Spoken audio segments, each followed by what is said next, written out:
And sir, you're muted.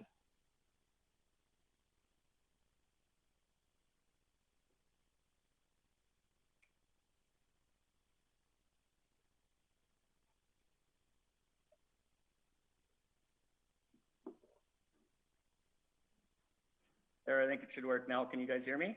Yes, we can hear you. Thank you. Sorry. Thanks. This issue has been on my mind since last week when it was first brought to my attention. It wasn't until yesterday that I realized I could go and speak in front of you guys. So I tried to put my thoughts down on paper. So you have to bear with me. I'm just going to kind of try to read off what I had wrote. I don't want to miss anything. It's very important to myself. So I'll just start out. Hockey is Canada's game. There's no doubt about it. It's our national pastime, religion, and way of life. From outdoor rinks to outdoor stadiums, from Stompin' Tom Connors to Tom Cochrane, from Cole Harbour, Nova Scotia, to Parry Sound, Ontario, from Floral, Saskatchewan, even to Grande Prairie, Alberta. From Stanley Cups to World Cups and everything in between, hockey has been engraved in the essence of Canadiana. Quite simply, hockey is in our blood. My name is Eamon Fitzgerald. Thanks for taking the time to listen. I'm here asking if we could reevaluate bylaw C-1310 regarding playing hockey on outdoor rinks, perhaps finding a solution that is more desirable for everybody involved. I've been building, flooding, and maintaining the Mission Heights rink in Minnehaha Park since 2012. The last 2 years have been with the much appreciated help of my neighbor Murray. This year, not coincidentally, has been by far the busiest. Since the week of November 15th, with organized hockey shut down, as well as all other minor sports, kids really looking for something to do, kids of all ages, as well as not having any other outdoor rinks, both city-run or otherwise open, people flocked to our neighborhood rink. On opening weekend, I began to flood a trail in and around the park in an attempt to take some anticipated pressure off the ice, as well as providing a more accessible avenue for people who just wanted to skate. Some neighbors thought I was crazy. Our ice is very well maintained. Murray and I scrape and flood every morning. If I opened up my door right now, you would see Murray out on the ice by himself, scraping this particular morning. That ice surface is bigger than most. Now combined with the trail, it has made it a very desirable place to skate and play. Too desirable, to be honest. With the added traffic, more specifically the older, more elite hockey players, came the problem of pucks flying into and actually hitting one house on the south end. This house has been hit on more than one occasion and has had siding damaged. By no means do I think this is all right. Rather than eliminate hockey, I think together we can find a solution. When the homeowner brought it to my attention, I began to look for netting that I would buy to protect her yard. At this time, the city brought out and set up a construction fence, and I mistakenly thought the problem was resolved. Since the fence was put up, I still did witness pucks that ricocheted off the crossbar, flipped over the construction fence, and into her yard. But it was never brought to my attention that it was still an issue. Pucks have damaged the siding, and that is not okay. Even something as simple as moving the construction fence to the other end would have helped, as it would have made it more attractive to the kids to shoot that way. They never like chasing their pucks. I have spoke to the homeowner on a few occasions since the bylaw sign was installed. Shutting down hockey wasn't her intention. She has an 11-year-old boy that plays regularly. I wish she would have spoke to me and we could have found a solution prior to posting the bylaw. She recognizes how important the rink is to not only myself, but the community, and shows her appreciation every Christmas. I have priced out strong netting and feel it is a very reasonable solution. The rink provides hours of entertainment, exercise for the citizens of Grande Prairie. Kids now more than ever need a place to play. Limiting hockey to the boarded rinks presents a problem that those boarded rinks will be way too crowded. Not only that, not all parents have the desire or the wherewithal to drive their kids to the rinks to play hockey at those boarded areas. Because of that, these kids get eliminated. Since being told of the bylaw, it has also been brought to my attention by the city that there has been complaints, anonymously maybe, that the rink is too busy. Not sure if it's this rink specifically or all of them in general. This complaint for me is a little bit harder to understand. No one is owed a rink. No one has entitlement to a rink in the neighborhood. There are unused spots every year people could build on. And if that still isn't enough, you can always build in your backyard. Even for myself, the guy that's out there every day working and flooding and trying to make it desirable for the neighborhood, there's been times when I looked across the street, too busy, we go to the Oval. In closing, unfortunately, we mostly only hear the negative feedback. The positive comment/support clearly outweighs the negative. I've had more thank yous, Christmas card gifts than ever before. An O'Brien Lake group recently came over to take pictures, and there's now a flooded trail in their park. This is not why I do it. Over the last 9 years, I've witnessed numerous kids learn to skate and yes, play hockey, including my own. This bylaw doesn't just eliminate the old boys, it eliminates those little kids, the young kids that are just starting, whose only opportunity is these neighborhood ponds. I was recently told that if hockey was taken away, you would probably only have 3 of the 40+ neighborhood rinks continue. Next year, organized hockey, cross your fingers, will be back up and running.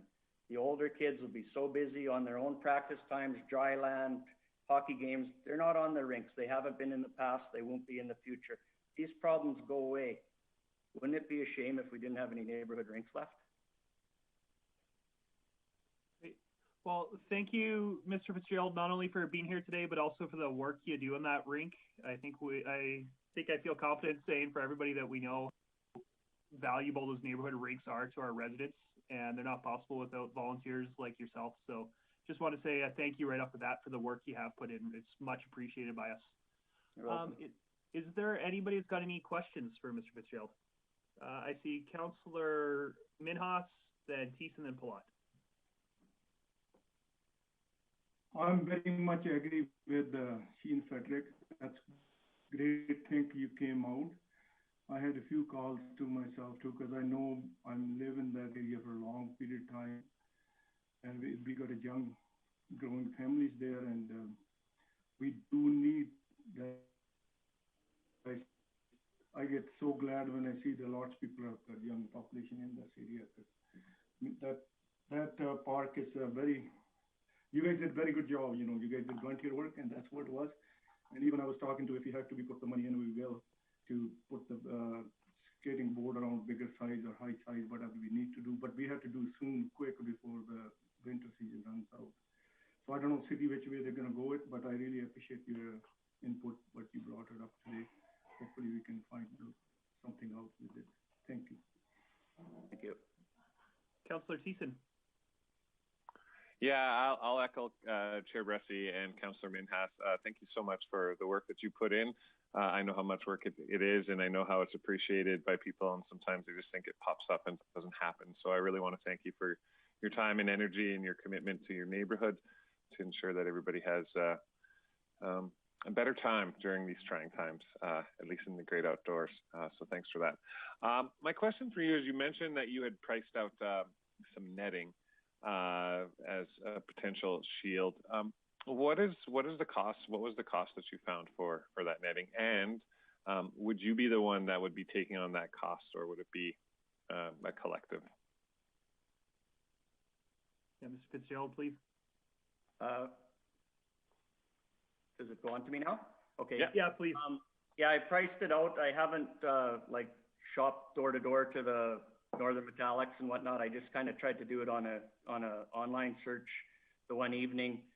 The strongest netting that I could see that would be sufficient, I think, for pucks is actually like a golf course netting that they would have on, say, a driving range.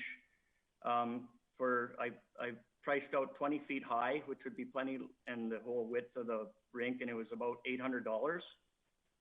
So on top of that, we would need probably 2 or 3 posts, either a post on each end or a post on each end and one in the middle. And as far as the cost, I think just getting some of the feedback from the neighborhood that I've got since this issue has aroused, I would be willing to do it myself, find a sponsorship. The community would be willing to pitch in. We have a neighborhood association that I could probably approach. I did contact them when this issue first arose, and the neighborhood association said, okay, just keep us in the tabs. I kind of haven't went too far along that road because I wanted to see exactly what the outcome was going to be before I didn't want to start putting in a whole bunch of legwork only to find out that it's not possible anyways. So I would say $1,000 to maybe $1,200, I think, would have really strong netting on the one end. Okay, no, that's great, Mr. Fitzgerald.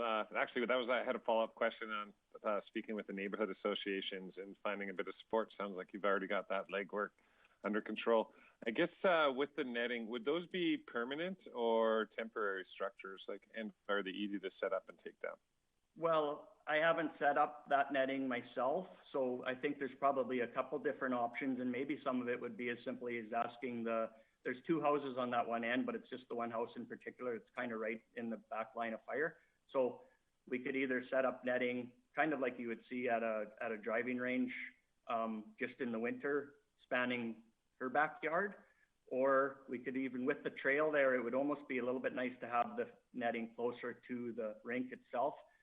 That way it stops the pucks from going over the edge and risking maybe hitting a skater that's on the trail. So I think you could do either option.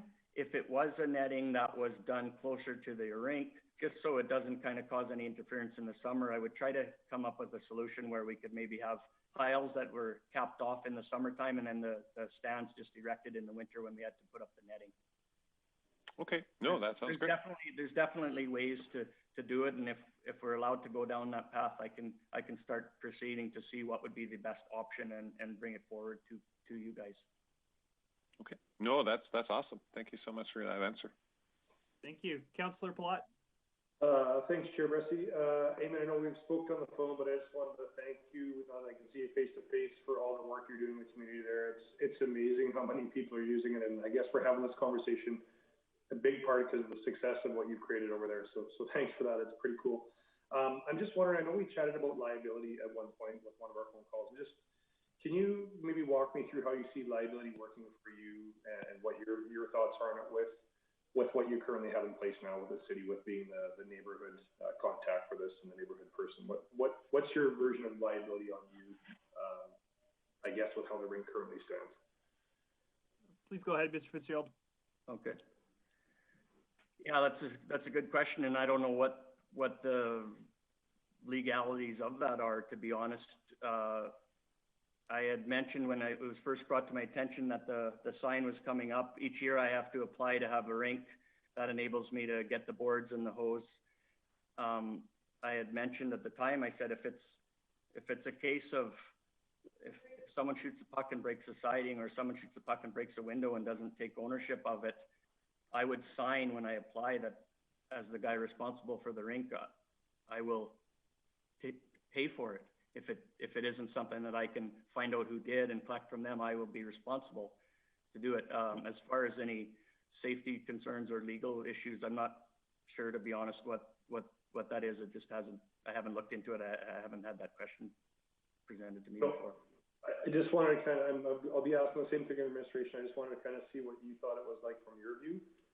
So appreciate that answer. And we're going to have a little bit of a conversation, I'm sure, about this once we get into our normal reporting. So thanks for taking the time to come in and be here today, and thanks for the phone calls in the past. Appreciate it.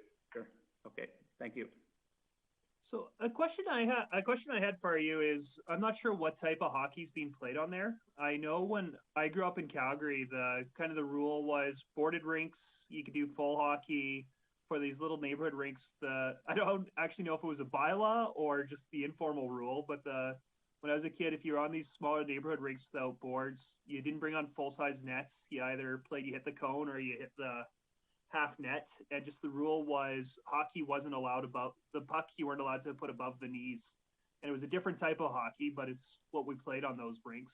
Would that be an option that would be attractive for this rink, or what would be your opinion on just asking there be a different style of hockey there? Yeah, that's 100%. Like, there is still an unwritten rule without actually having a set of rules in place. it's not the game when the kids with the COVID shinny isn't even supposed to be played now, but you're still allowed to stick handle and shoot. It's when kids are just taking random shots that the damage is occurring. It's in the game of shinny, there isn't damage. Like it's kind of an unwritten rule. If someone's in front of you, you're not going to blast the puck at them. These guys play that they just hit the posts. So they're trying to make plays and you know, small areas. I had to laugh. Like I coached hockey for years and years, and the latest is all these small area games, making quick decisions, take spaces, take away time and space. And it's really impressive to watch. I was sitting out there one time, this was sometime in November, early December, and there was literally 4 games of hockey going on, kids of different ages all at once. So they were all playing, 2 were playing half court on one net, 2 were playing half court on the other net. They weren't colliding with each other. They weren't running into each other. They're just in a small area game. The practice that people are doing in organized hockey, you can really see that it's coming to fruition out on the outdoor rinks. So they're not, the damage is not from the games of shinny when they're winding up and taking a blast from the point. The shots in the shinny games are 6 to 8 feet. They're more concentrating on making nice plays, backdoor tips, all that kind of stuff. It's just when kids are randomly out shooting that the damage is occurring. Great, thank you. Are there any other questions? Great, well, thank you, Mr. Fitzgerald, for being here today. We really appreciate it again, really appreciate the work you put into that. Where we're going to go now is, the next part of the meeting is our director will be giving us an update on all the departments within his area. But part of that is he's going to be talking about these rinks. And so that'll give us an opportunity to discuss them in a couple minutes. Okay. So you're more than welcome to stick around and listen to that. Okay. But what we'd ask is that you turn off your camera and turn off your microphone. It's kind of like if you were in our physical meeting room, you're standing up and leaving the table and going to the seating gallery.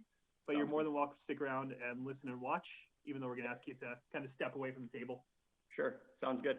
Great. Well, thank you again for being here. We really appreciate it. Thanks a lot.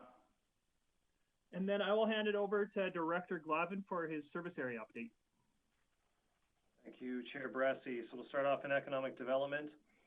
Currently, the department's working with a group of landlords in the Richmond Industrial Park to create a new vision for growth and redevelopment in that area.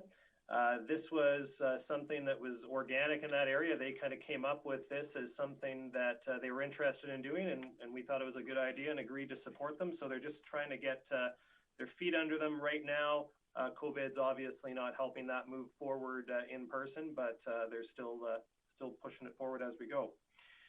With Growing the North conference this year, registration has opened for their virtual conference that will be held from February 16th to 18th for half days. For the Economic Development Recovery Grants, we continue to see grant applications being submitted. To date, we've awarded $66,000 for 27 marketing projects and $112,000 for 9 beautification projects. In energy and environment, we have the Eastlink Center CHP project. The mechanical construction began last week. Electrical, it's completing the trays and racks this week. There is civil and structural work with them placing the screw piles in the ground this week. The ring road around the building is currently closed for the next 3 to 4 weeks. Luckily, that coincides with the building not being in operation, but that's largely being used as a staging area for the equipment that's being brought into site. In engineering services, we posted the traffic signal and replacement tender for 108th Avenue, 96th Street, the second phase of sidewalk construction for Highland Park, overhead pedestrian flashers for 102nd Street and 104th Avenue, as well as Resources Road and 88th Avenue, pedestrian crossing improvements tenders for a number of areas around the city for rapid flashing beacons, as well as the first phase of the road rehab and overlay program. Recently closed was the geometric upgrade in traffic signals at 108th Avenue and 96th Street, as well as the 2021 trail rehab tender, the storm outfall rehab tender, and the traffic signal design for 2021. In transportation, crews are currently replacing older incandescent pedestrian crossing signals with LED models as part of an ongoing upgrade program. As well, the sign shop is currently working in Smith and Hillside to replace some of the signs that are either damaged or have become too difficult to read. And finally, in parks, trees are currently pruning large elm trees in the Mount View area, as well as doing structural pruning in Pinnacle Ridge and Cobblestone. We're currently seeing extremely heavy use on our trail system. So we're doing a significant amount of sanding and sanitation along that route. All the city's rinks are operational and being used heavily. Crews are working hard to keep the ice established with the warm temperatures we've been having. As well, and this is speaking to the delegation's concerns, due to a number of the complaints that we've received for the skating-only rinks, and skating-only rinks are any of the low-board rinks, so anything that doesn't have boards for hockey to be played, or any of the neighborhood rinks are also low-board rinks, have had signs posted on them that they are skating-only, and they have put directions on those signs to point people to where you can play hockey. With that, that's my report, and I'll be happy to take any questions.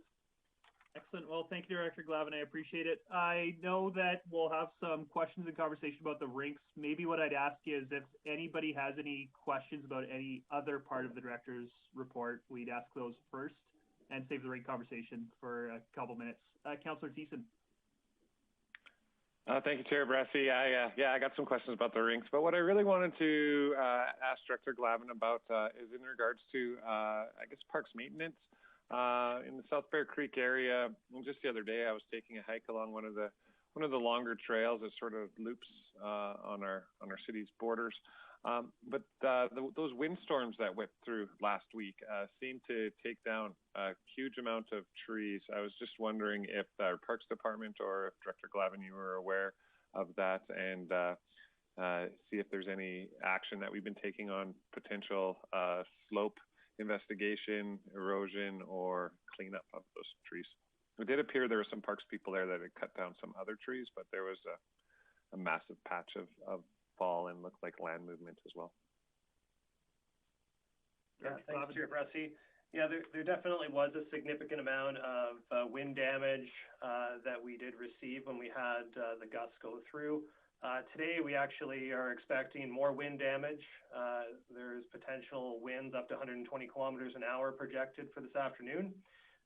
So we are expecting some additional wind damage today, but I'll have a chat with Parks and ensure that we are going again tomorrow to reassess the situation, ensure that we don't have any issues with erosion, and make sure that the trails are clear. Awesome, thanks. Are there any other questions not relating to rinks? In that case, is there anybody that would like to ask a question about rinks? Councillor Thiessen, you had your hand up first, so I'll go Councillor Thiessen and Councillor Palat. Wow, back to back. I feel so blessed. Thank you, Chair Bressie. Brian, just a question in regards to our delegation. Mr. Fitzgerald mentioned that if there's any damages to other property, fences, siding, and there was insurance costs to bear, that he would be willing to do that. Now, I appreciate the gesture, but I personally don't think that's the right way to go. My question for you is, if we don't change anything and people continue to skate on the rinks and there's more damage that occurs, who bears the cost of insurance and the liability of it currently? Yeah, thank you, Chair Bressie. It doesn't appear that that's been tested yet. We haven't had anyone apply for an insurance claim with the city. To my knowledge, we haven't seen this. We haven't had it reported before. This year, I think, is an exceptional year in that we do have a lot of competitive hockey players that have no other outlet to play hockey, playing on rinks that were not designed to play hockey on, or at least not designed to be shooting, and elevating the puck off of the ice in close proximity to houses. So right now, that hasn't been tested as to who is paying. We haven't received any claims. Okay, thank you. But we would, if somebody chose to make a claim to the city, would we hold that liability? I would have to check with our insurance coordinator before I gave you a hard and fast answer on that, but that's certainly information that we can get. Okay, thank you. Okay, thank you. Councillor Plott, then Mayor Clayton. Thanks, Chair Bessie. I appreciate that answer, Director Glavin. I was concerned about liability. That's something I definitely want to find more about, because I think if we can ratify that question, I think that might alleviate a lot of our stresses with this. But I'm also just wondering, have we put any thought into what it would cost, or has administration looked at options for putting up, as Mr. Fitzgerald talked about, potentially some piles or something that we could actually put fencing up on the one side, I believe on the south side of this rink, to protect a few of the homes? Has administration looked at any rough numbers or costs or what that would look like? Thank you, Chair Bressie. We haven't looked at any fencing at the scale that was suggested by the delegation. As he did mention, we did put up essentially some snow fencing in one location to try and mitigate it. It's not a fix that mitigates all of the risk, as there are still pucks that can go over it. And if you're careless shooting, of course, if it gets deflected or goes off a crossbar, it will get over most fences. But the short answer is no, we haven't investigated any more robust fencing. Okay, and my other answer or question, sorry, for Director Glavin, is just wondering about the neighborhood association and mission. If they were to come and apply, would this sort of a thing, if they said, hey, we need $10,000 or $5,000 towards a fencing project for this, would that qualify, or is that an opportunity or an option for them to look at doing? I think that's something we can certainly explore. I think the key question here that we would be putting back to council is what we want to do with the skating only rinks. If council has an appetite to adjust it temporarily for this year that you're allowed to play hockey on them, whether you want to have certain times of the day that you're allowed to play hockey on them, or what you want to do with that. So the rules that are being enforced this year are the same as they've been enforced as every single year that we've had this program in place. On the application form for outdoor rink, it clearly states that outdoor rinks are not for hockey, they're only for skating, unless you're a high board rink. And the only high board rinks are maintained by the city, and they are all open this year. And largely, this has become a story of demand. There's just so much more demand for space this year. But the key question here is more so what council wants to do. If the bylaw that regulates this is the Parkland bylaw 1310, and it's section 33, which essentially says you can't skate anywhere except for places that are designated and with the conditions that are set out. And it's the director's authority. So in this case, it's mine. However, we haven't changed any practices this year versus any other years because we haven't made any other preparations to have more rinks available that are capable of safely playing hockey without damage to adjacent buildings. Okay, thanks for that. And just one other question, if I can, Chair Bressie, just wondering, when we do neighborhood rinks, so when Mr. Fitzgerald applied to be the one that looked after this neighborhood rink and neighborhood rinks in general, are they always the same size, or is there an opportunity for somebody that was willing to take this rink on to make it a bigger size? Chair Bressie, I believe they're generally roughly the same size, although I don't think there's anything stopping us from making them larger, and I think that that's certainly something we would entertain. We'd likely have to procure some additional materials, but I don't think they're specialized materials. We need something able to hold the water. Okay, no, thanks for that. And I'm not a voting member on this committee, but I would sure hope that somebody would maybe say that we could look at reviewing that bylaw, or to maybe make some changes, because maybe the way around this, just a thought for council, is if you want to make your rinks a certain size, then they're allowed skating, which includes hockey. I drove around the community a lot the last few days after talking to quite a few individuals in this area, and I have to say, this Mission Estates group, boy, there's a lot of them, and they put a lot of efforts in there, and so it's good to see we're talking about it. But there's ice hockey going on all over the place in these little neighborhood rinks. So I'd like to see us come up with something rather than just saying no. I don't think that's our goal. But maybe a way around this is the size of the surface. So if you want to look after a bigger size surface, it's allowed to have hockey on it. If you're not, then it isn't supposed to. Because I appreciate we have to have some sort of rules and structure.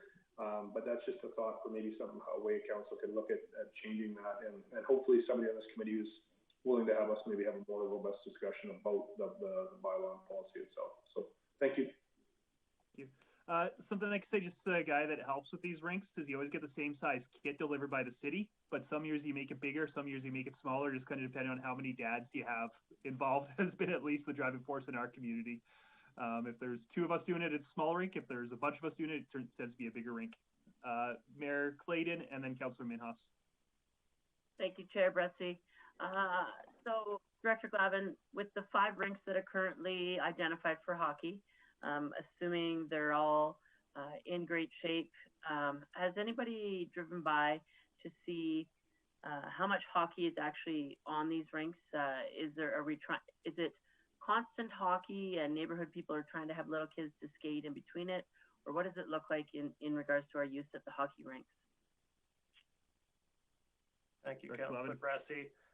My understanding is they are heavily used right now. I have not personally driven by them during the day to view them myself. The complaints that we're receiving, we've had a few property damage. We've had a few people who don't feel as though they can actually go skate on the rinks because they are being used for hockey games. And they don't feel safe to bring either themselves or their kids to play on them. So that's generally what we're hearing right now. And in those situations with the 5 areas, the Montrose, Hillside, Swanhaven, Crystal Park, and Forbes areas, to your knowledge, would there be a relatively close other neighborhood rink that could be used for skating? Or are these, if this is the rink, for example, in the Hillside area, is this the closest rink with, the next one being Crystal Park, which is also a hockey rink? How close is there adjacent sort of rinks where people can skate in adjacent sort of to these hockey rinks? Do you know offhand? Thank you, Chair Bressie. No, I don't know offhand. I know that we likely do have a map somewhere that shows the neighborhood rinks that are being built by residents, not maintained by the city. I know that I think there's somewhere in the neighborhood of 20 of those. So there's a good chance that there would be one reasonably close, but I don't have that information offhand. So there's approximately 20 neighborhood rinks plus 5 additional hockey rinks, correct? Yes, plus an additional 5 low board rinks. So I think we're in the neighborhood of 30 rinks total. Okay. And, obviously, as the delegation mentioned, this is exceptional times for hockey, for sport for kids. And with skating and hockey being one of the few activities that kids are actually allowed to do right now, the demand is high. I know that stick and puck is permitted and hockey's not currently. To my knowledge, bylaw isn't going by rinks to make sure that it's only stick and puck happening. Is that correct? Thank you, Chair Bressie. To my knowledge, it's basically if they get a call, they'll go out, but I don't think there's a lot of active enforcement of the bylaw. There's a number of other priorities that would come far ahead of any other rink violations. And so based on demand, and it's probably a question for Director Miller, but you may have the information. Earlier in the season, we had talked about a stick and puck rink, kitty corner to Harry Balfour School, to take off some of the demand at the Muskasippi Pond and demand also for stick and puck activity at Muskasippi, which isn't typically allowed because it is a skating rink as well. To your knowledge, are we considering opening that facility at all? I would defer that to Director Miller, as I wasn't aware of that discussion. Thanks, Chair Bressie. I think to date we haven't taken any action to open that one, just with the COVID restrictions that we didn't want to encourage hockey or shinny being played. So Director Glavin, I guess that's part of the thing, in my opinion, that needs to be clearly identified to the community of what the expectations are. Although the Alberta regulations right now say you can't play hockey and you can't play shinny, you can play stick and puck. And with what sort of liberal approach people take to that, does stick and puck actually mean you're playing the stick and puck? Oh, well, my little kid also needs, I'm making my kid wear these safety precaution equipment, and all of a sudden it's full gear hockey, even though it was intended to be stick and puck. And so there's three different things here, right? The demand on the rinks, the Alberta regulations that don't allow us to play hockey currently, and then there's the damage that's happening in private neighborhoods, or to private houses, sorry. The demand on the rinks probably will go down next year, assuming that kids are allowed back to play hockey. But for right now, I think we're going to see this demand for the next couple months. So, depending on what committee and council is looking to do, I think communication is the biggest thing. People that have always played pickup hockey in their backyard rink because the demand wasn't there, nobody ever used it, and that's just sort of was okay. Now we're trying to move these people to 5 different rinks, and I can be concerned with, or I appreciate their concerns. But to the delegation's comments, I mean, they're putting in a lot of time and effort in this. I don't want these conversations to be based around one rink. The Minhas Park rink isn't just the biggest concern here. This is a citywide concern based on demand and people not understanding what the expectations are at each rink. So, I appreciate all this information and look forward to a discussion on this. But I think the first step to this is communicating people very clearly. These rinks are hockey. Were always intended for hockey. These rinks were always intended just for skating. And no hockey at this rink isn't our regulation at the hockey rinks. It's the Alberta province health regulations right now. So it just is, there seems to be, the demand is so much and people aren't, unfortunately, they're not loving the limitations that are put on them. Some of them are out of our control. So thanks. Councillor Minhas and Councillor Thiessen. Thank you very much, Wade and Jackie, and you guys cover most of the stuff in my head. This year is a unique year, and I don't know it's going to be the same traffic next year in the winter time either, or it will be the same or more or less, who knows, situation. But like Jackie said, like this is not the one particular park, but every park in the city we should have to look at. And then our bylaw, there is a restriction. I don't know, we have to amend it sometime. Then my question is, if neighborhood association, they decided they're going to put some high fence or do it, and then city is not ready, can they do it, or we do it 50-50? If their cost is 5,000 or 10,000, we go with that, and then like in the past, city match up the neighborhood expenses. Is that possibility in that for a short period of time, and or we can make that those 2 houses to cover up so they don't hit the hockey and we make it big? Like you mentioned, the golf course thing, that we can do something for temporary this year. What is possibility, how we can resolve this issue for now? Yeah, Director Glavin. Yeah, thanks, Chair Bressie. We haven't put any budget in place for any of these additions to these neighborhood rinks. And I was off on my number of neighborhood rinks. I said 20. Apparently, we actually have 40 that we've put out. So as far as a budget, it could get significant. We're not getting complaints from every single rink. So some of the ones that are more well used are the ones that we're getting more complaints over. But I think the fundamental question still comes back to, do we want to allow hockey explicitly on these rinks? And if so, is that all of them? Is that a select few of these neighborhood rinks that have had additional, where you have good maintenance of them, you have high demand, and that's really what direction we would need. So, there's, what we could do is, if committee directed us to bring back a report with some recommendations on how to do something like that, and we could get a council resolution that says for, the remainder of the 2021 winter spring season, or however you would want to call it, that you're allowed to play hockey at such and such places, or whatever it looks like. Whatever council wants to do, we'll figure out a way to do it. Thank you. Thank you, Director Glavin. Councillor Thiessen, then I'm going to get myself in, then Councillor Blott. Awesome. Thanks, Chair Bressie. And thank you, Brian. I actually agree 100% with Mayor Clayton in regards to just stick and puck on the ice. And perhaps there are some concessions that we can make that aren't just an across-the-board prohibition. And that just gets people out working on their stick handling skills, perhaps. I don't know if slap shots should be allowed or nets on these rinks. Definitely not. I like the post hockey. I used to play that a lot myself too. But Councillor Platt did bring up something that I think is a bit opportune when we're talking about bylaw C-1310.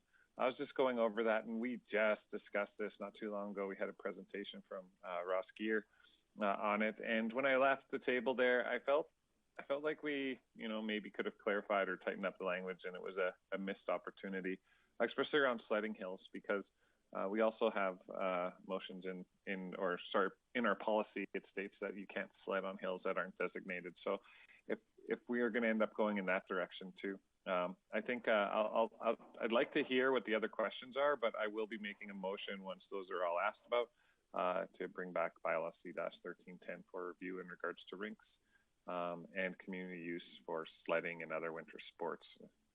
So anyways. Well, thank you. And something I'd point out about the bylaw is what's nice about it is it's written that it's the director's discretion, which is great because we can give Director Glavin direction. He can quickly implement that, where if the bylaw was prescriptive, then all of a sudden we'd have to actually amend the bylaw and do 3 readings and all of that to make changes. So an advantage of the bylaw is, yeah, it's not as clear as maybe it could be, but it's also with the director's authority, we can be more nimble than if it was very prescriptive. I know for me personally, it's the biggest thing I'm thinking about is the little kids that are still learning to skate and still learning to play hockey. I don't want to put them on one of our 5 full-size hockey rinks that are busier than ever. I don't think that's fair to the bigger kids and the adults that want to play real hockey to have to skate around a 7-8-year-old that's still just learning to play. And I don't think that's safe for that 7-8-year-old to all of a sudden be in those. So for me, I think that I would like there to be some hockey allowed on the little neighborhood rinks. I know I live across the street from one, and it's busy all day round, and 80% of the people on it are playing hockey, but I've never seen a puck go more than 2 or 3 feet off the rink because it really is little kids that can hardly skate that are on it. And I don't think we're doing our community any good if we kick those kids off. They've been doing it for years without any issues. That being said, the competitive hockey players, if they're playing shinny to a post or to a small net or to a pylon, that's probably not an issue. What we heard is it's shooting practice on this rink that's been an issue. And for me, I'm okay saying to competitive players, hey, to keep your competitive skills, you're going to have to drive to one of the boarded rinks. That's the same as when regular hockey's going. They're not walking to Dave Bar unless they're lucky. They're not walking to Coca-Cola Center unless they're lucky. I'm okay saying to them, hey, sorry, you're going to have to go to one of the boarded rinks to do shooting practice and to do the high-speed competitive hockey. I'm okay saying that to them. But the little kids with the sticks or the dads getting together at 9 to play shinny where they're not doing shooting practice and they're keeping the puck down, I'd like those opportunities to still exist in our neighborhood. So that's kind of where I'm landing. I'm looking forward to figuring out what kind of direction we might actually give. Councillor Palat. Thanks, Chair Bressy. I'm happy to hear that Councillor Thiessen's looking at bringing up a motion to get discussion on. I do want to point out, I think we need to be consistent on this, and there's an awful lot of community rinks with nets sitting on them 24/7. They just unfortunately, or fortunately for them, I guess, haven't had any damage. So they're not being flagged the same as this rink particularly. So hopefully we can find a happy solution and we can make this work. Because at the end of the day, we are a winter city. We want to promote outdoor activities. It's pretty cool to me to see that instead of a $250,000 park being in this area, we're getting more utilization of volunteers managing something that's getting more utilization outside than we would by a park. So it's another one of those bigger conversations I'd love to have about our parks, the way to go in some of these areas, because we're seeing better use out of toboggan hills and skating rinks than I've ever seen out of most parks in Grande Prairie. So I'll leave it at that, but look forward to having a conversation when it comes back for a more robust conversation in committee.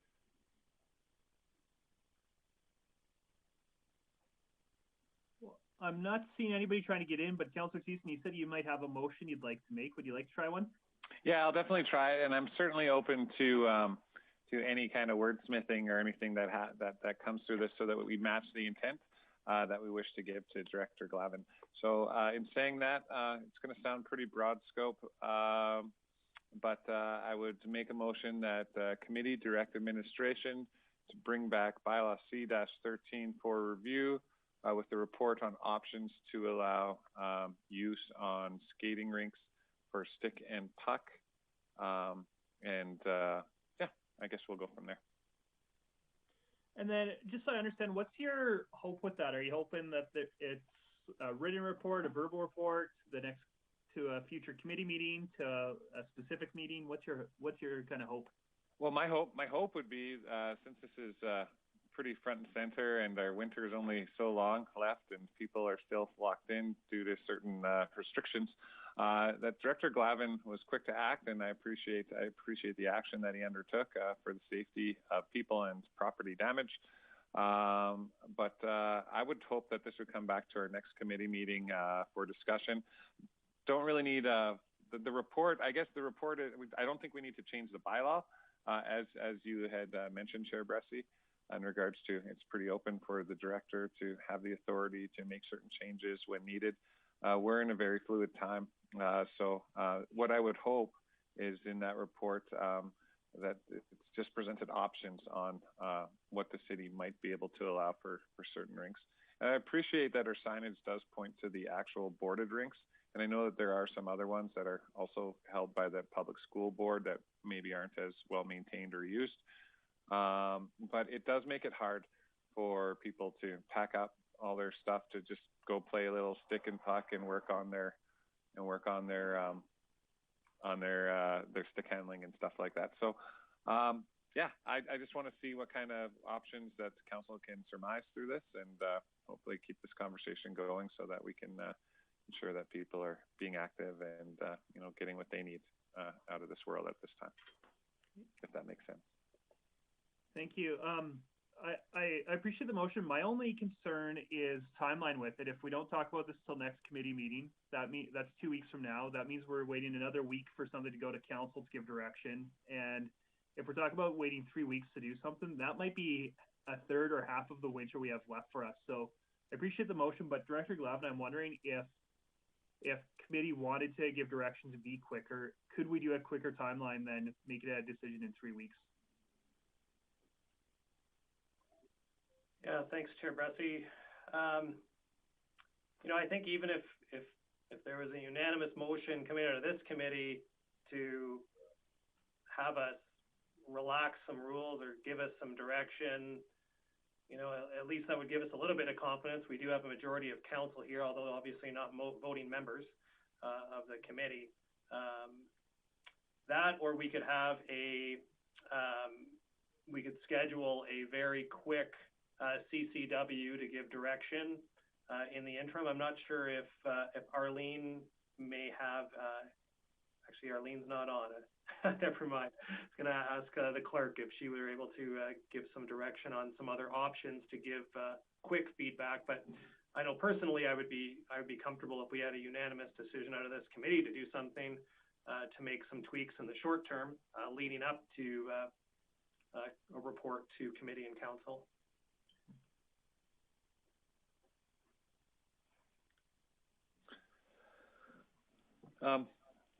Chair Bressie, if I may. Yeah.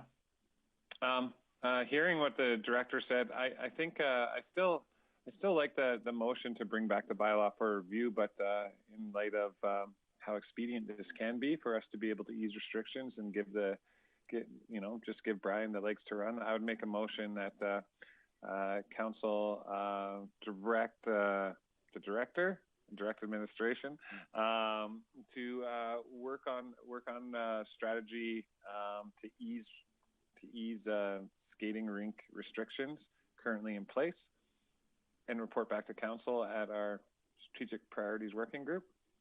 That's like in 2 days. Just to keep us in the loop, like a verbal update.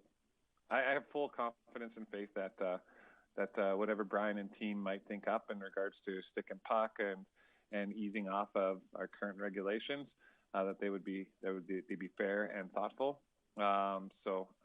Yeah, I just want to put forward that motion so we can get Brian working on that, so we can hopefully come to a happy conclusion at the end of all this before we open up the bylaw for review.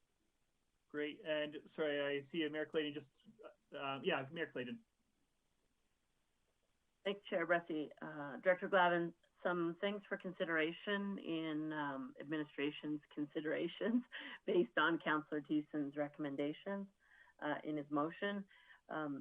Many kids that want to play hockey, I would think that it would be helpful to look at these restrictions based on time frames. Kids that are playing hockey that is or stick and puck at this point, kids that are playing stick and puck at this point of a nature that is not allowing younger kids on the ice surface to skate are probably up a little later than kids that are just out there wanting to skate. So kids that are learning to skate may be children that stay home with, either in daycare situation or with a caregiver. They also could be kids that just want to skate right after school, but kids that play of a little bit more aggressive nature, stick and puck, potentially could play at a little bit older time. I don't think that I think to mandate that all the rinks be set to a certain time schedule would be pretty intensive because there's nobody to follow it up. And we're not enforcing this per se, but maybe some considerations can be given in regards to that. The problem is going to be is if the regulations change this week and hockey starts again in 2 weeks, the demand's going to go away fairly quickly. So you could put a lot of time and effort into something that could be very short-lived. It's a bit of a beast right now to handle all of the rinks, all the demands, all the different expectations. But the one thing that Councillor Thiessen's motion doesn't really address is what we're doing to safeguard households that are getting damaged. So that's another factor that we need to have in consideration with what the uses of the rinks are.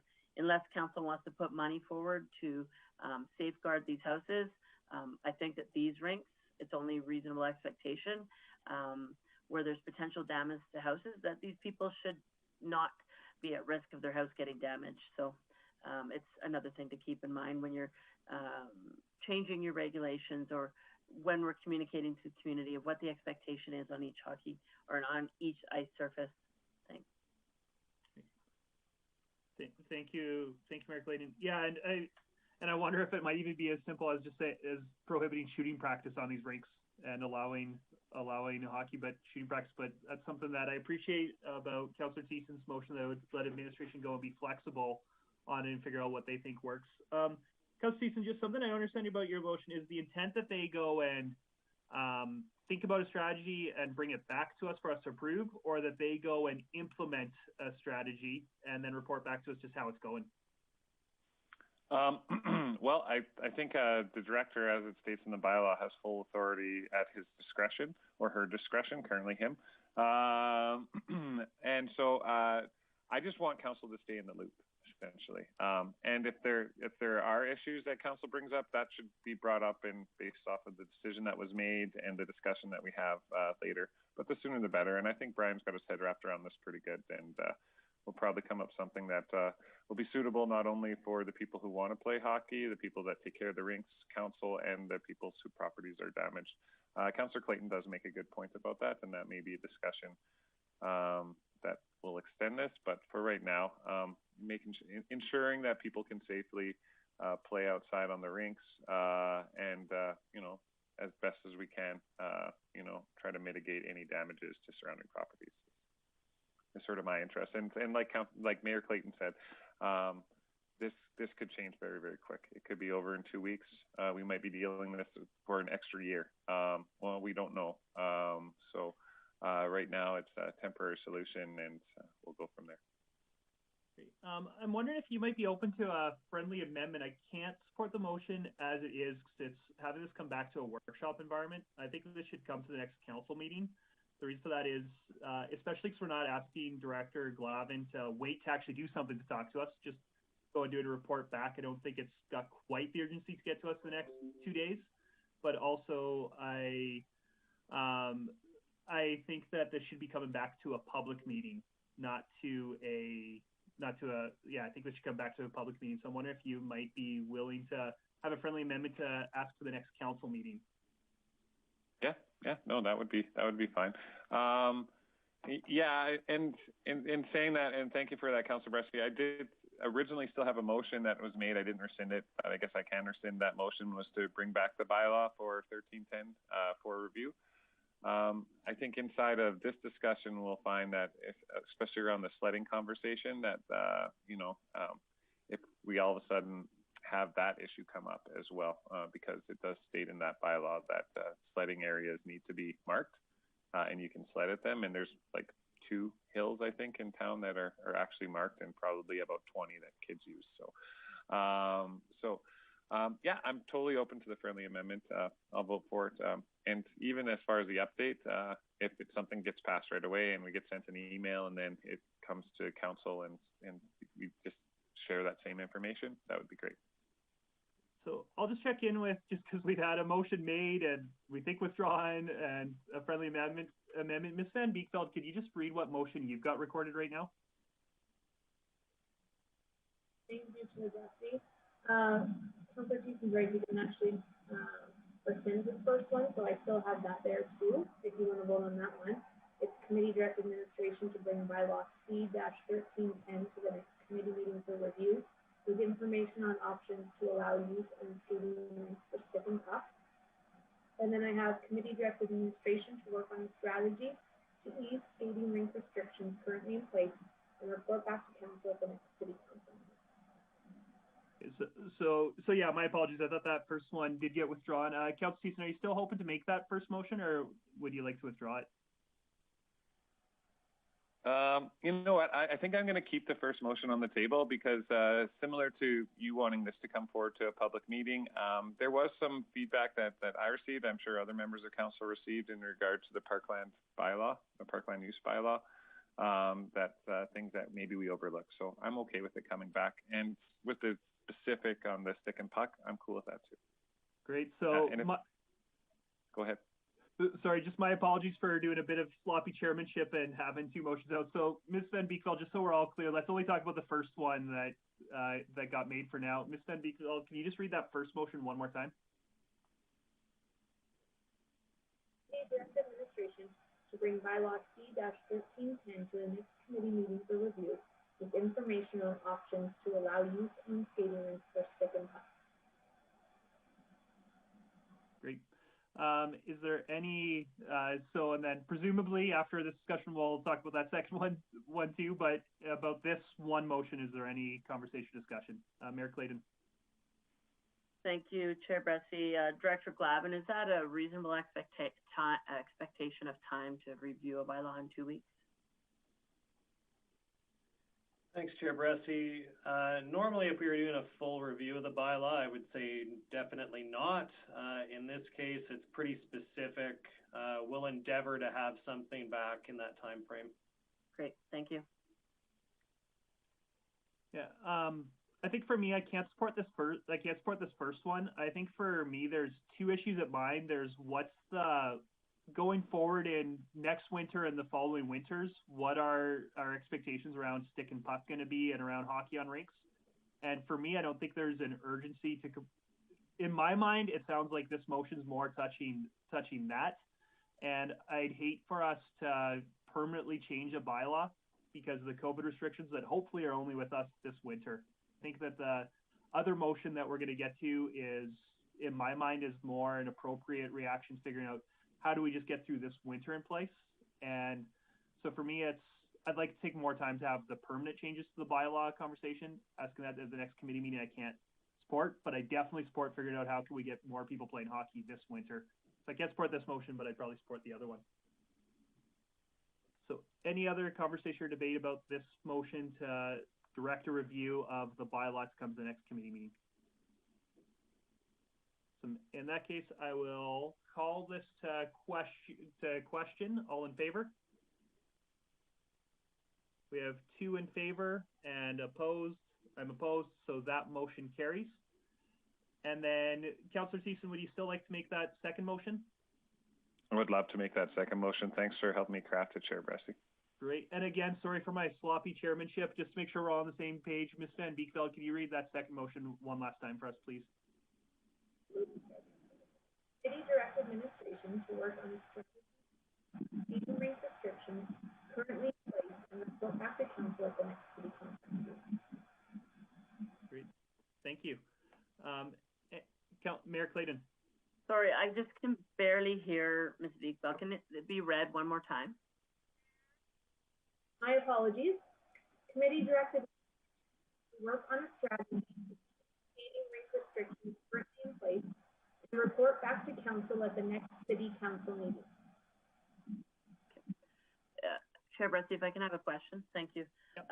Director Glavin, based on that motion, what is your thoughts in regards to how this or the previous motion that was passed in regards to the review addresses the concerns of damage being done to people's houses? Yeah, thank you, Chair Bressy. With regard to damage to people's houses, there's a number of things we'll have to look at here. One, we discussed the liability. Two, there's the netting issue. Specifically, part of the problem here seems obvious that there's an orientation issue, that the rinks are oriented in a way that the nets are directly behind someone's house, and they're going to get shots at them naturally, even if people don't intend to. So that is a simple fix if you're at the beginning of the season and you haven't set up your rink yet. When you've established your ice, as in this case has already happened, orienting the nets in the opposite directions probably wouldn't make for much of a hockey rink at that point.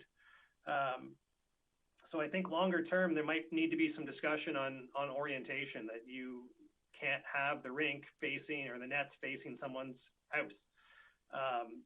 A short-term fix could be a net in that area.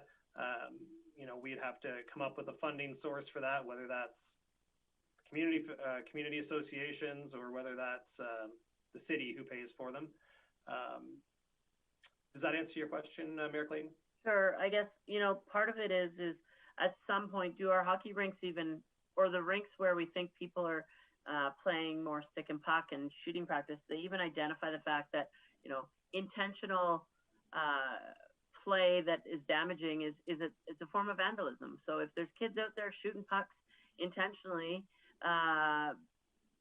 in a manner that's not part of the stick and puck play or the leisure recreational play that these rinks were intended for, is a form of vandalism. I mean, I had a picture sent to me where an individual had 30 pucks in their yard and, significant damage to their siding. And I think that realistically, that's not acceptable. I'm a huge advocate for sport, huge advocate for hockey, but I still think at some point the user has some responsibility of not being negligent and being respectful to the neighborhood. So, I really want the consideration for, I really like the idea, as you mentioned, for next year, the orientations of the rink needs to be clearly identified so it safeguards as many houses and passerbys as possible. But in the short term, I think that we need to address these individual sort of circumstances where there is potential damage or injury to people walking by. Thanks. Yeah, Director Glavin. Yeah, and just to be as clear as can be on this, we don't touch we've been pretty hands off on neighborhood rinks because hockey is not allowed, period. Like, it's not allowed casually, it's not allowed anything on any of the neighborhood rinks. And it's very clear in the application. It's in red on there that there is no hockey on those rinks. So we don't pay any attention to the orientation. We don't help set them up. We ensure that there's water available, and it's purely on the volunteers in that community to set it up and maintain it for the duration of the hockey season. So if we start going down the road of allowing hockey, this is going to be significantly more work, which, I'd say in a COVID year is well worth the effort that we should be trying to get people outside and playing hockey. But going forward, we would have to likely make some resourcing decisions if we're going to start having higher standards for these neighborhood rinks.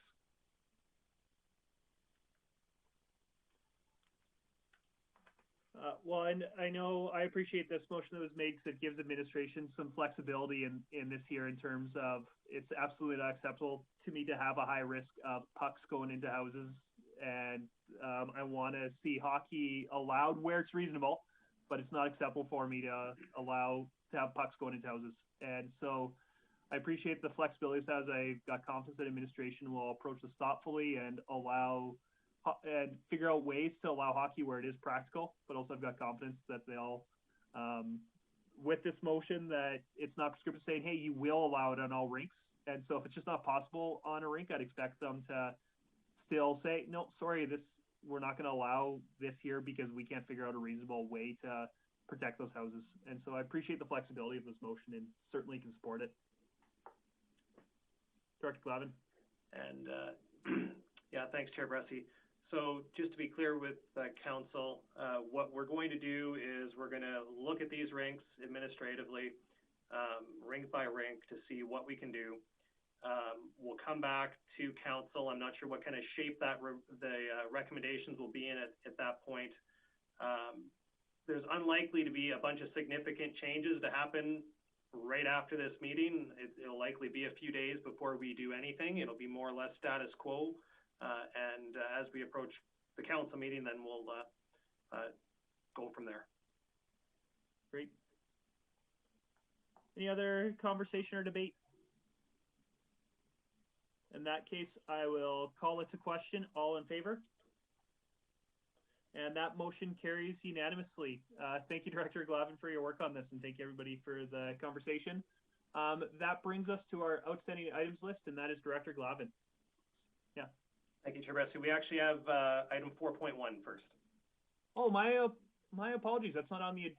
I think I loaded the agenda from the old website, and I don't actually see agenda, so I don't know what agenda 4.1 is. But who should I recognize? Chad Sheldon. Okay, Mr. Sheldon.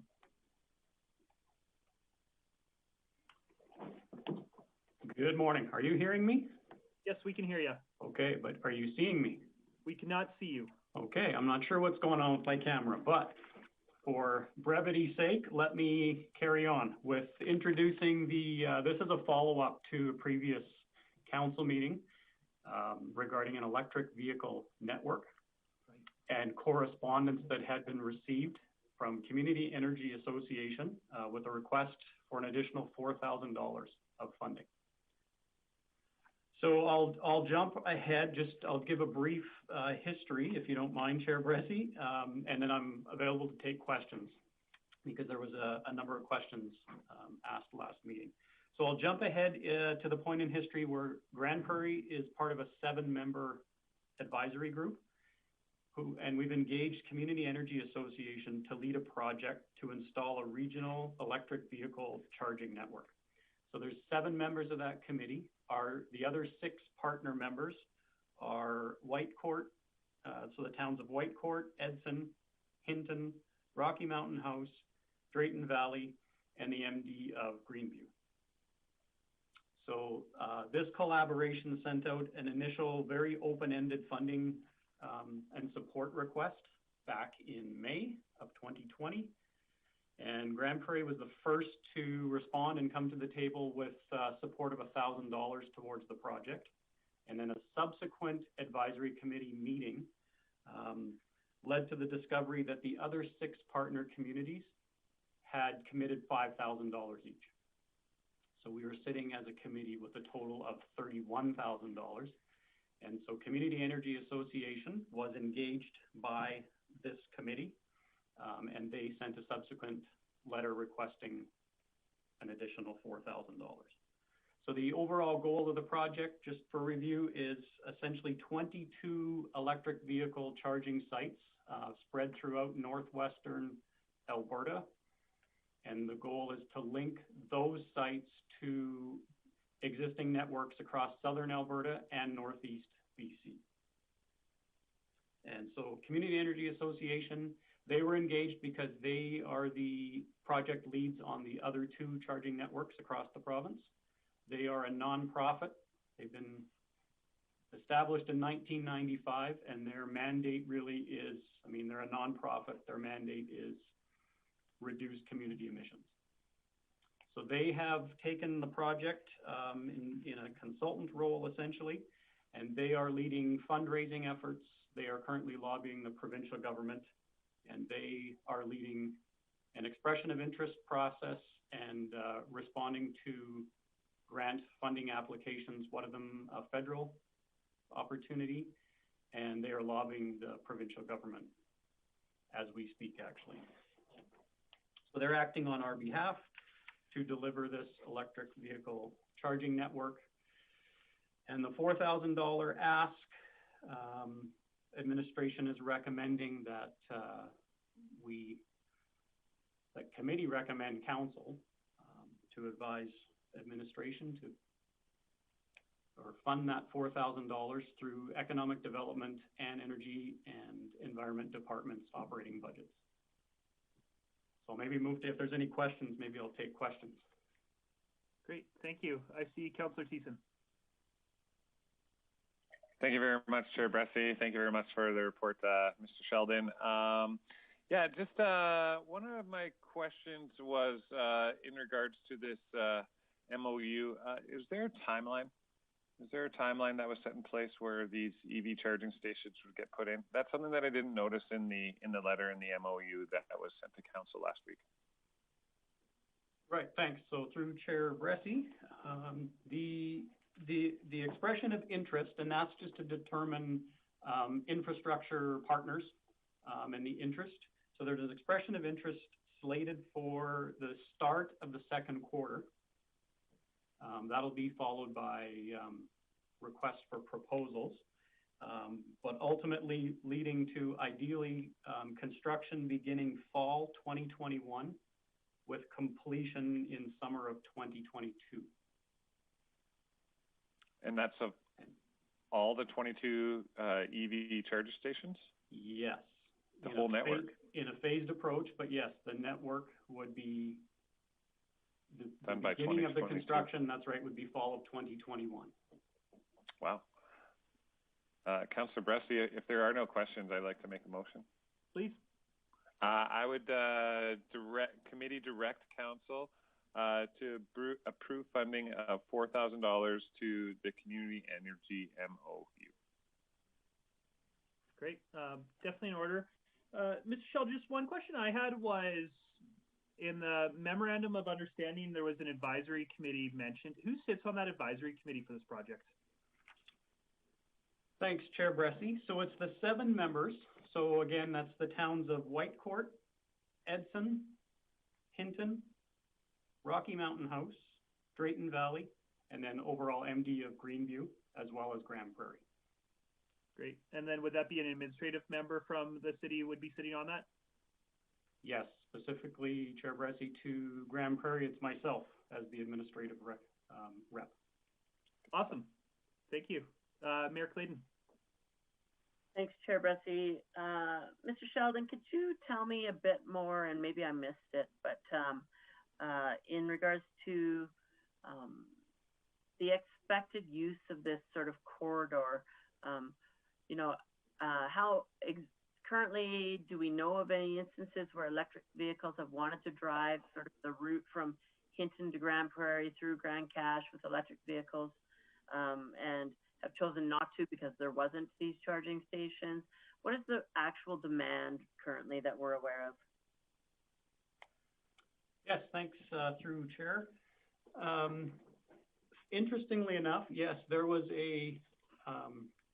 an electric vehicle user who, through their Twitter account, bemoaned the fact that they couldn't get their Tesla from southern Alberta up to Fort Mac. And so she documented on Twitter the lengths she had to go to find appropriate charging stations.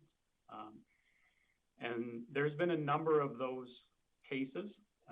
Those are very anecdotal, though.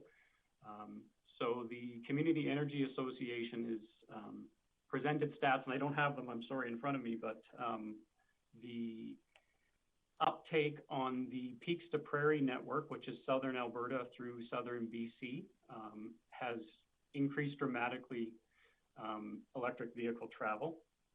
And they also highlight in their information to the province the uptake of electric vehicles within Alberta is doubling each year within Alberta since 2017. So if I may, Chair Bressie. Yeah. Mr. Sheldon, tell me then the list of municipalities that you mentioned that are supporting this. I think I'm missing something here. There's the list of municipalities there that you mentioned that are, have an MOU that are looking to, that are paying for it, but it's going to benefit charging stations across the province? Or how would Fort McMurray be fixed with that example? Right, so through the chair, so Fort McMurray at this point is not on the list. So of the 22 sites, you're right, there's 7 municipalities who have committed funding and created the advisory committee. And so really that started off as being a good regional partner, being a good neighbor. Mm. And the benefit then in funding the advisory committee and providing that initial seed money to CEA to do their work. The benefit for Grande Prairie came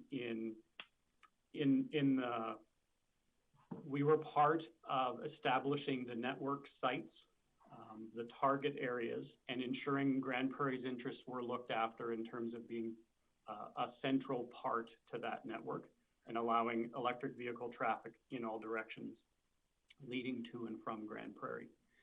And then what it eventually will lead to in terms of benefit to Grande Prairie that other communities would not have, even though they may have a site, is really in the branding and recognition of being part of a large collaboration on a new energy project for Alberta. So it will be a high profile project with significant marketing, and all of that marketing will be branded with the 7 advisory committee members, those initial communities. I see Ms. Gardner too. Thanks, Chair Bressie. I just wanted to jump in. I know Chad's fairly new. We had originally participated in this program, and then we passed it to Chad when he arrived. We have had, so administration has received approximately 7 emails from 7 or had conversations with 7 different Tesla owners who've had challenges leaving or coming to the community. So they're local residents, either in the area or right in the city. One driver advised that it took them 19 hours to get from Calgary to the city of Grande Prairie. And this is a resident of the city of Grande Prairie. Another, so we've had several of those. So the idea, the concept of this was that from an economic development perspective, this would assist drivers who are trying to get to either through our community or to our community to utilize the network. It is becoming, as Chad said, an issue for electric vehicle owners because they can't make the drive from Edmonton to Grande Prairie currently.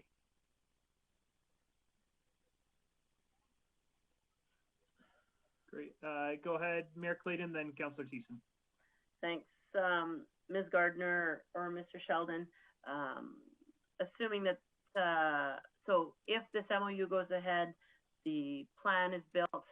I know in many tourism locations that there's a high demand for electric charging stations. I know that the branding and the marketing that comes along with it can be quite valuable.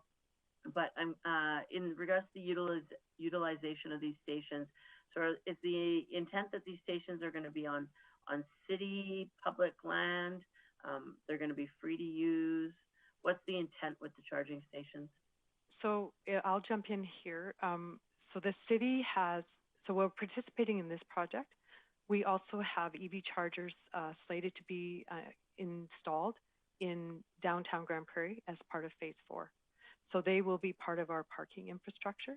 We're hoping or anticipating that the CEA will see this the City of Grande Prairie's installation of these this infrastructure as complementing what they're trying to do in the whole network in the area. So the dollars that are contributed are truly for the marketing plan? So this $35,000 is for trying to get it off the ground. Okay, thanks. Councillor Thiessen. Yeah, thank you very much, Chair Bressie. Thanks for your responses there, Ms. Gardner. Yeah, this is just strictly for the plan, and I think it's valuable, actually.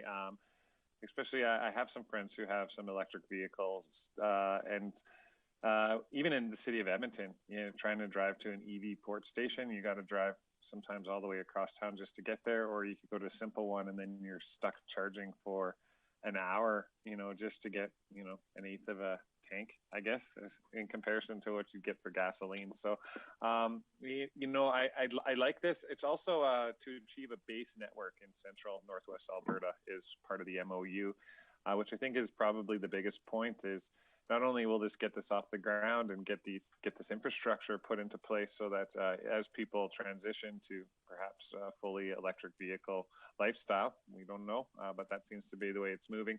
I would also imagine that it would help to indicate where these EV charge port stations are, as it states in the MOU, and then we'd be able to direct drivers who have made that lifestyle choice where they can go. And it's really great to hear that downtown is going to have that available to people who are just coasting through. It's great for tourism and other stuff. But I think $5,000.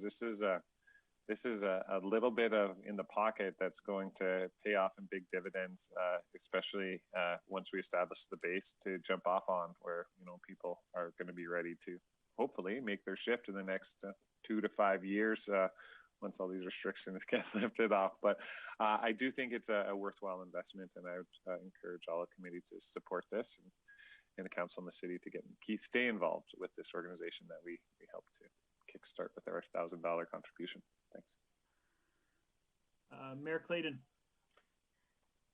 Thanks, Chair Bressie. Yeah, I apologize to committee for belaboring this subject, but I'm just really trying to wrap my head around this. I know it's only $5,000, and but it's still $5,000 that, if we're not using wisely, could be used somewhere else.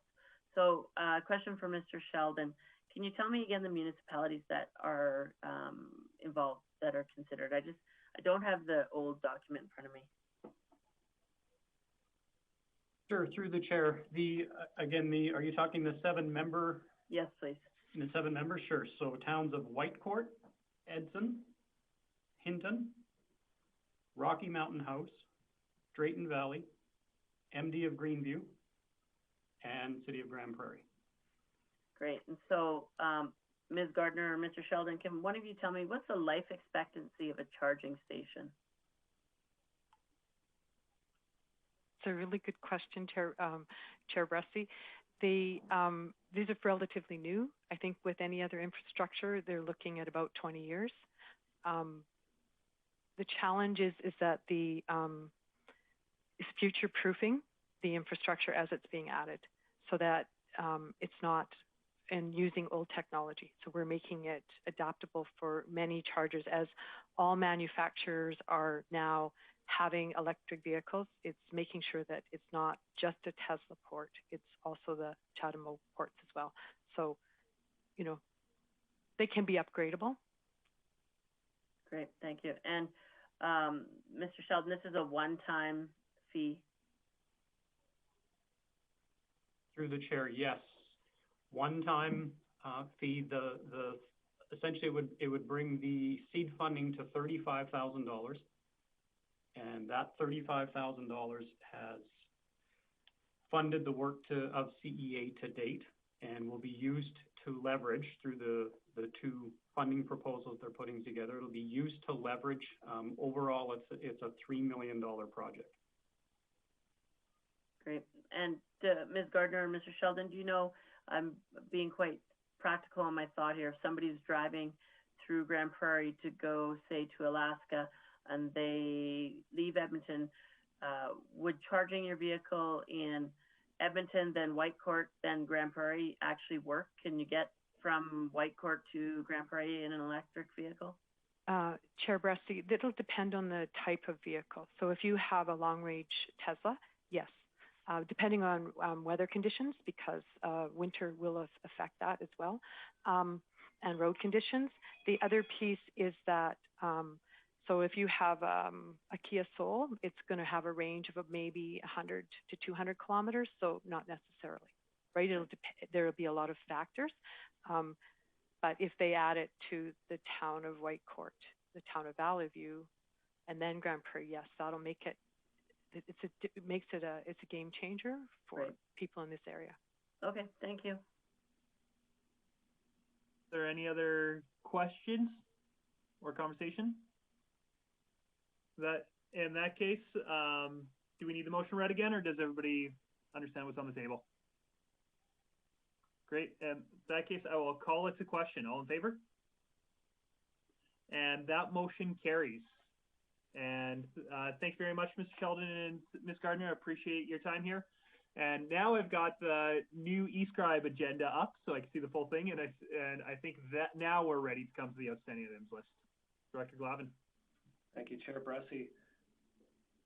So everything is on track as presented. We did make one change to the active transportation network gaps. We moved it from the 2nd to the 16th, and it's not that we couldn't bring it to the 2nd, but we're expecting a really heavy agenda that day for other committees and didn't want to add to it. So just for agenda management purposes, we pushed that one 2 weeks.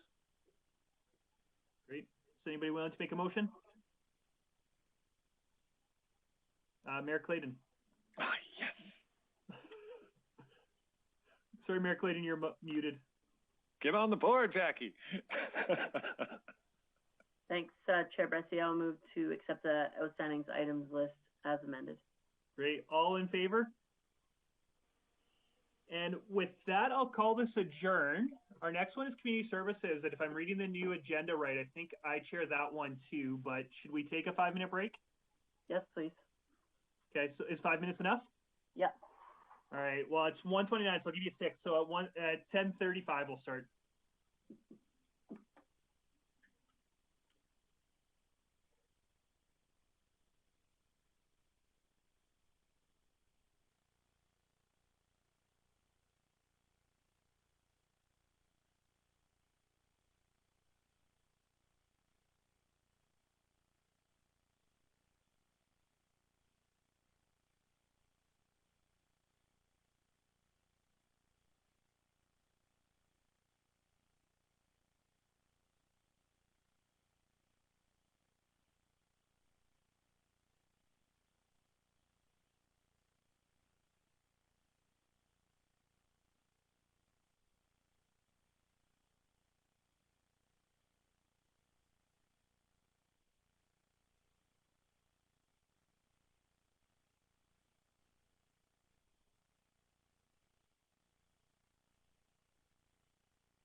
Well, Eunice, looks like just you and me for this one. Let's get some stuff done, Bressie.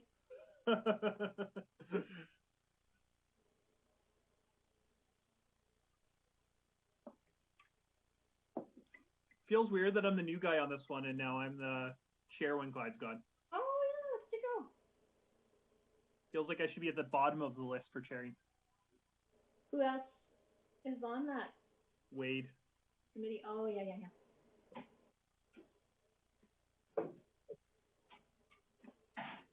He's just on his way to the hospital now. What are you the chair of now, Dylan? Community services. Oh, nice.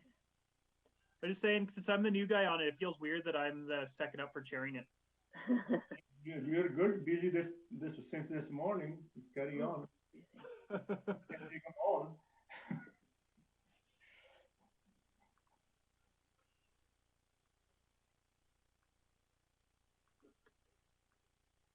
I'll just give it another minute, see if Wade gets on.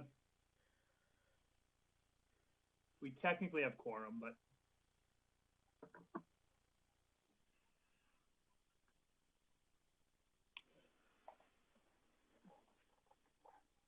When we take a break, do you have to count back in? I'm curious. What do you mean? Is this being streamed right now? No. This is the main community, like a main council. It's not? Dylan, did you say it's not? The meeting remains live. Yeah. So you do not have to count back in. Great, thank you. Sorry, I completely forgot to count in this morning. I just realized. So if IT's paid attention, I apologize, IT. Well, I will say, don't have to do that this time. I will call to order the Community Services Committee meeting for January 19th. And to begin, we took care of our delegation during the last meeting. So I'll go right to Director Miller for his service area report. Thanks, Chair Bressie.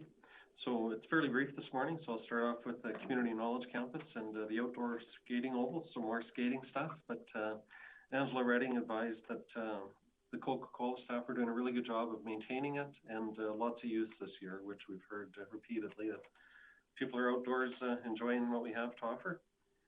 And the staff there also clean it with the Zamboni, so it's in really good shape reportedly.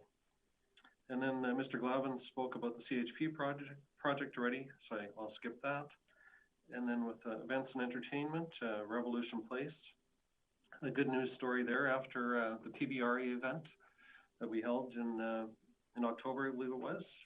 Mr. Anderson and his company, Buck Wild, has signed a 4-year deal with Revolution Place to bring PBR back to the city annually up until 2024. And hopefully with COVID behind us, in the next few months, if that's what happens, then we'll have a really good event this fall and have the fans back in the seats as well.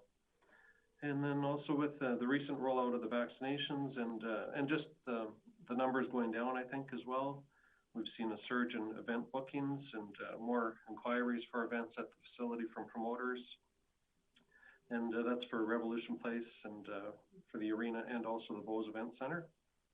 And then with facilities, just an update there with the shutdown at Eastlink Center. They've been busy doing cleaning and some inspections and also painting of structural components. And then they're finalizing the specifications for the air handling unit, which it's a rooftop replacement that we're working on.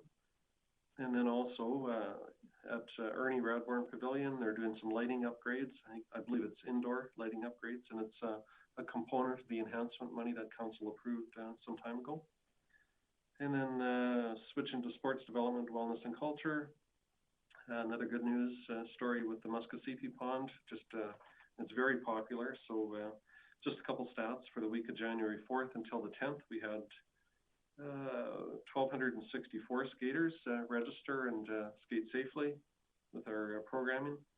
And then most recently, from January 11th until the 17th, we had about 750 people take part in the program. With transit, ridership on the accessible side is at about 23% of what we would normally expect for this time of year, and conventional sitting at about 38%. So still on the low side, but I think it's just, we're not out advertising too much about ride the transit buses, just trying to keep people at home and keep them safe as well. So, and that's my report, Mr. Chair, unless there's any questions for me. Great, thank you. Are there any questions for Director Miller?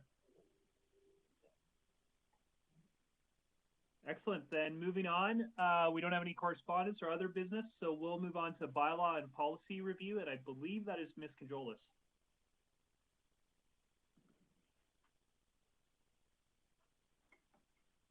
Good morning. Thank you, Chair Bressie. I'm also pleased to have Ms. Boyne join me this morning as she participated in the preparation of this report, so certainly will be available for any questions.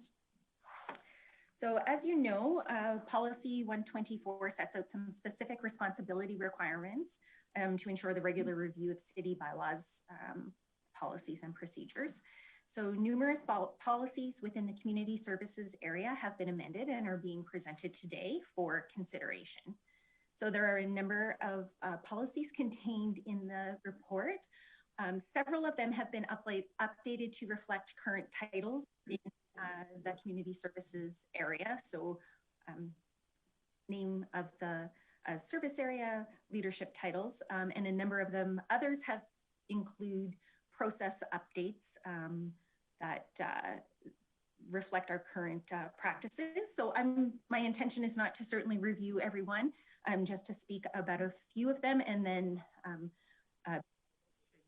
there be any questions. So one of the policies that we administration is seeking to repeal as part of this review is policy 206, which is the policy on the arts. So the reason to repeal this policy is that there are a number, the policy itself references a number of committees that are no longer in place and references additional information, like related information and policies that are no longer current. Also, the implementation of our Community Advisory Committee, whose first meeting is later this week, will play a significant role in kind of representing the culture or arts community. So certainly we'll take on a portion of this work. Hello, Georgie, this is Jordan. The other policy. Sorry, Councillor Minhas, we can hear you, just so you know, Councillor Minhas. The other policy that administration is seeking to repeal would be policy 208, which is a Revolution Place advance of ticket proceeds. So certainly this would not be considered best practice within the industry to release funds before an event is held, nor is it our current city practice. So that would be the intent there. For policy 214, it also references public art. Based on the administrative policy and procedures that were approved last week, in addition to the changes that you see in the report, I would recommend that under related information, we change the last sentence to read, Development, Wellness and Culture Manager will recommend purchases to the Community Advisory Committee that reviews and provides feedback on recommendations to the Community Services Committee for Arts Development funding. So it's just a small change. Instead of saying that using the word overseas, we would add the element of reporting through the Community Services Committee. There are also two procedures that are contained in the report. One is procedure 207.1, which is the alcohol management guidelines. It has been updated to reflect current titles and some housekeeping information, and to remove the fee associated with that procedure, as it has since been added to the fees, rates, and charges bylaw amendments that came into effect in January. So administration recommends that council approve the community services policy amendments as presented and receive the updates of the two procedures for information. And that concludes my report. Thank you. Great. Thank you. And just a procedural question, just you were suggesting that one slight change, so would we need to make a motion to approve as presented and amended, or would just as presented be adequate? As presented and amended, please. Okay, great. Are there any questions? Councillor Thiessen. Thank you very much, Chair Bressie, and thank you very much, Ms. Cajolet, for this report and the work on the policies. I just had a couple of questions. First off, on fleet management systems. So the change from the rental rate or the rent for to the standard shop rate in actual costs for parts, fuels, and supplies for the repairs and maintenance of vehicles. With that change, do we anticipate that our costs due to this change will be lower or higher or the same? And did we already budget for this prior to making the amendments on this policy? Through the chair. Thank you for your question. Previous there was like sort of an allocation strategy where charges were allocated to departments. Implementing this change ensures that the departments are paying more of the actual cost. So it is based on the type of preventative or actual maintenance and repairs that are required for each vehicle or piece of equipment that comes in to be serviced. So there is no budget impact. These changes were implemented in 2020, reflected in the budget that year and going forward. So this is really just updating the policy to reflect what our current practice is. Great. No, that's good to hear. Just wanted to clarify that. The other question that I had was in regards to advertising on city transit buses. Now, the changes to the bylaw that we've approved or that we're seeking to approve today are on cannabis. But as I was going through the advertisements on it, there doesn't seem to be a similar prohibition on sponsorship for alcohol sales. Has administration put any consideration into the sponsorship of businesses that sell alcohol as we're creating these same prohibitions on cannabis? I just thought it might be an oversight. Chair Bressie, that is a great question, and no, not something to my knowledge that we had previously considered. So certainly that is something that we could take back and look for another amendment on, or just hold on approving this and adjust the policy further. No, thanks for that answer, Ms. Casulet. Yeah, no, I don't think it's something that we need to send back. I think it could be handled with a simple amendment here at the table. I don't have a vote on this committee or on these right now, but I would just point people to point F on advertising on city buses and transit. So it says the city will not solicit or accept sponsorship or advertising from companies whose reputation could prove detrimental to the city's public image and or whose main focus is derived from the sale of tobacco, pornography, the support of and involvement in the production, distribution, sale of weapons and other life-threatening products, and the sale of cannabis. I think if someone would like to amend to or alcohol, cannabis or alcohol, I think that covers all of our bases for the intent of that portion of the policy. But it's up to committee. Thanks. Great. Thank you, Councilor Thiessen. It's interesting.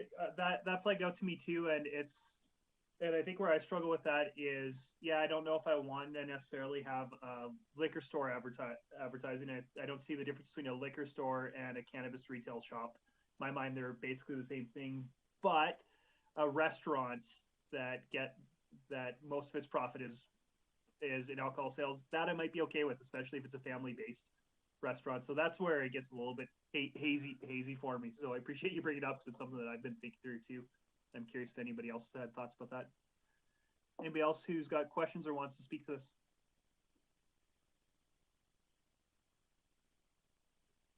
Are any committee members willing to make a motion? Councillor Palat. Thanks, Chair Bressie. Yeah, I would just make the recommendations that are report. I'd recommend that committee recommends council approve the committee services quality updates as presented. Did you want these in two separate motions? I think it's unless there's somebody who wants to split them up, I think you can make them in one. Okay, thanks for that. So then I'll also put that we accept the updates to procedures for information.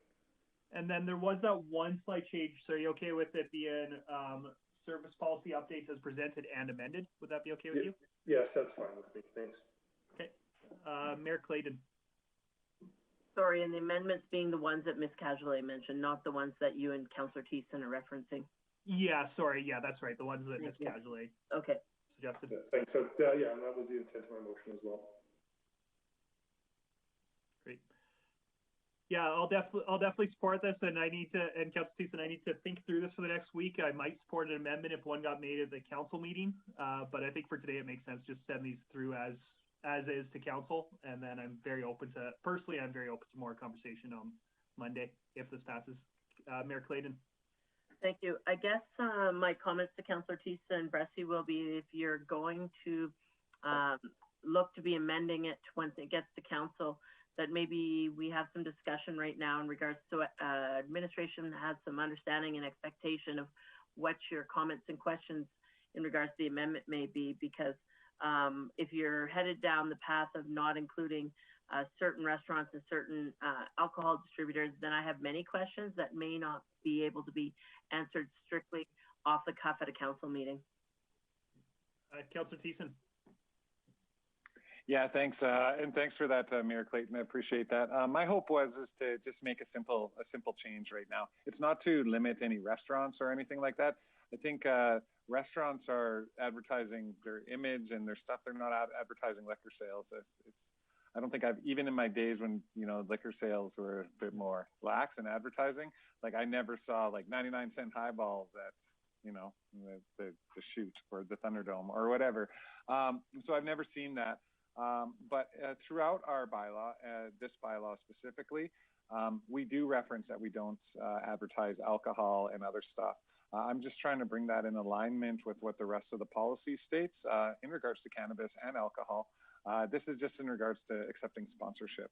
So if we're not going to accept sponsorship from tobacco companies, pornography companies, gun companies, cannabis companies, I think if we're still not allowing advertising of alcohol, then we shouldn't.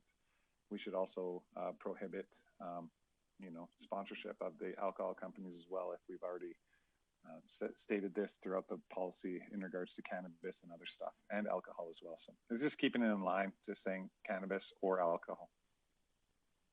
Councillor Plott.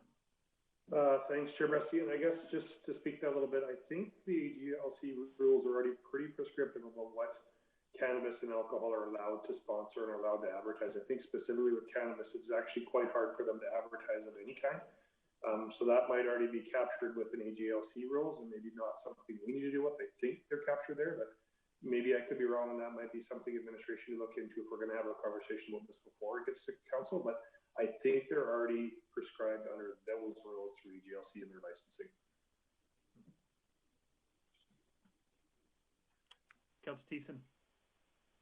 Thank you, Chair Bressie. No, I just think this is just a city policy, and whether or not AGLC already covers it, we're covering it here as well, at least in regards to cannabis. I think all this portion of the bylaw states on 2F is that the city will not solicit or accept sponsorship. For instance, like Earth Day brought to you by Bacardi, you know what I mean? And the city of Grande Prairie. I think that's kind of along those lines that we're not going to allow sponsorship or advertising, or the city of Grande Prairie Transit Bus brought to you by Bacardi with a big Bacardi splash, like drink till, heaven appears before your eyes. Making up advertising slogans on the fly, but I just think it just keeps it in alignment with what else is stated in the policy, and it's a simple change. It would just say the sale of cannabis or alcohol, and it just keeps our moral ground high as an organization. Mayor Clayton. Yeah, so I struggle with that as just a blanket statement in regards to alcohol sponsorship. If you look at certain facilities we have, such as Revolution Place, where concert include alcohol sales, and there are potential alcohol sponsorships that help operationally the facility be financially more successful. It's not as easy as saying that we can't have alcohol sponsorship. So, if you're looking to amend today, I won't support that. If we're looking for more information for it to come to council, then I'll be prepared for that at that point. Great. I'll go to Director Burke, and then I'll get in, and then I'll go to Councillor Thiessen. Just one other piece of information along the lines of Mayor Clayton is that we are considering offering certain pouring rights for some of our facilities as another revenue generating source here in the near term. That would have some further discussions, but I would just add that as information. Okay, thank you. Yeah, and I know for me, what I'm struggling here is I'm very open to the conversation. Maybe there are adult-oriented events where it's appropriate to accept sponsorship from alcohol. For me, it's the inconsistency here where I just really don't see the difference between cannabis and alcohol. They're both legal substances. In some ways, I think cannabis might actually have less risks than alcohol. And so, me, it's an inconsistency here. And so if we're going to add the restriction on cannabis, then it might make sense. Then why are we hoping to add a restriction on cannabis that we're not also adding on alcohol? So it's more the inconsistency that's bothering me here that I don't completely understand. Councillor Thiessen. Thank you, Chair Bressie. Yeah, that's really in line with what I'm trying to say here is that it's inconsistent even in our policy. Now, just to respond to Mayor Clayton's remarks, I don't want to take alcohol sponsorship away from Revolution Place or anything. What we're specifically talking about is advertising on city buses and transit property. This is exposure to the world. We're talking bus wraps, we're talking sideboards, we're talking inside the buses. And so this is exposure to children, you know, advertising an alcohol as an attractive, because advertisements are typically attractive. They don't make them ugly usually on side of a city bus. And to sponsor like a bus route, you know, it could be good for like a New Year's thing for sure. Yeah, consistency is big. And yeah, we're simply just talking about transit advertising where exposure to younger people will be a bit more prevalent. Great. Well, we do have a motion on the table. Is there any other conversation, debate about the motion we've got? Mayor Clayton. Yes, my apologies. I thought Councillor Thiessen was referencing Procedure 207, which was alcohol management within facilities and including sponsorships. But yeah, the motion, well, I guess as chair, do you have a voted on amendment? So, sorry, I don't know what you're asked. Sorry, well, Councillor Thiessen is hoping to amend. Yeah. And so we haven't voted on the amendment. Yeah, well, and there isn't a motion for an amendment, and I can't make a motion as chair. Councillor Palat. Oh, okay. Thanks, Chair. I guess for today, I would just ask the committee just approve my motion to get this to council. We've let administration know our concerns. I'm pretty confident they're going to come back with some conversation around that, and we'll have this conversation again at council. So, you know, I think it gives us all some time to think about it. I just feel like we're trying to wing an amendment right now. We might not get to the actual intent anyways. And would be happy if we could just push this through to council so we can have the conversation, so the entire group can speak to it as well, not just the members of this committee. Yeah, and that's what I feel too. Yeah, that's how I feel too. Where I might talk to administration later in the week and say, hey, I'm thinking about this amendment. Please be prepared to answer questions to it. If I do, I'd probably circulate that to council in an email prior to, so you folks can see what I was thinking. So I might propose an amendment when it gets to council, but I agree with Councillor Plott. I think we should send this to council as is and have more conversation on Monday if we feel we need it. So I definitely support this motion without any amendments.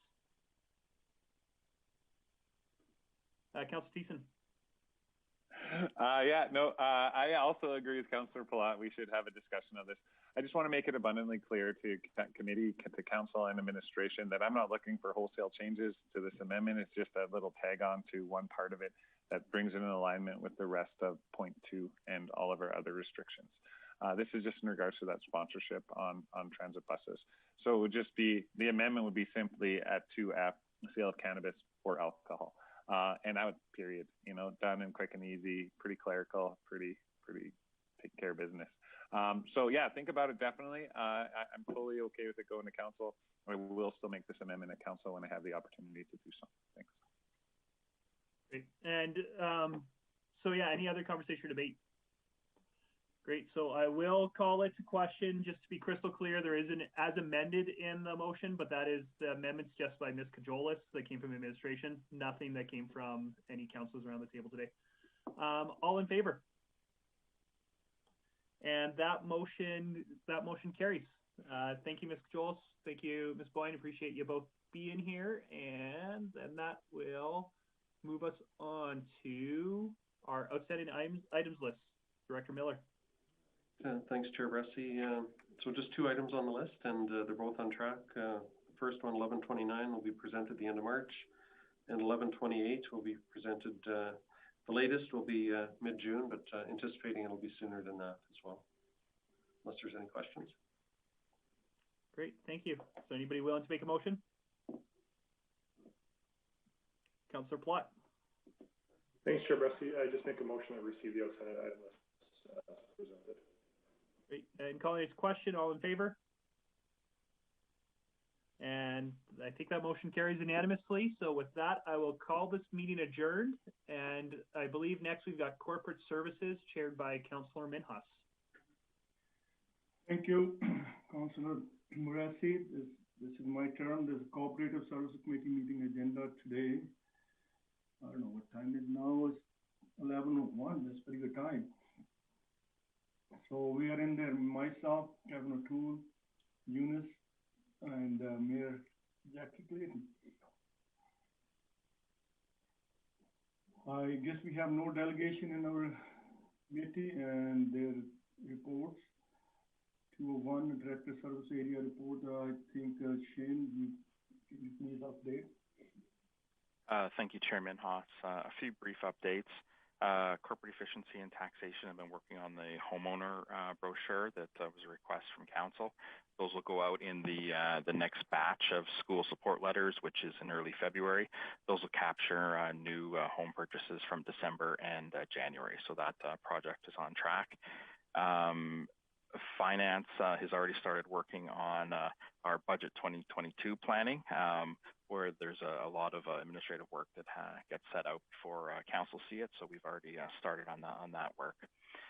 Procurement is giving an update on the stimulus projects that we had approved last fall. 9 projects have already been awarded. 8 projects are currently on the market, and there are a number still in the queue. Looking back at 2020, there were 158 competitive bids issued by Procurement last year, totaling $59 million.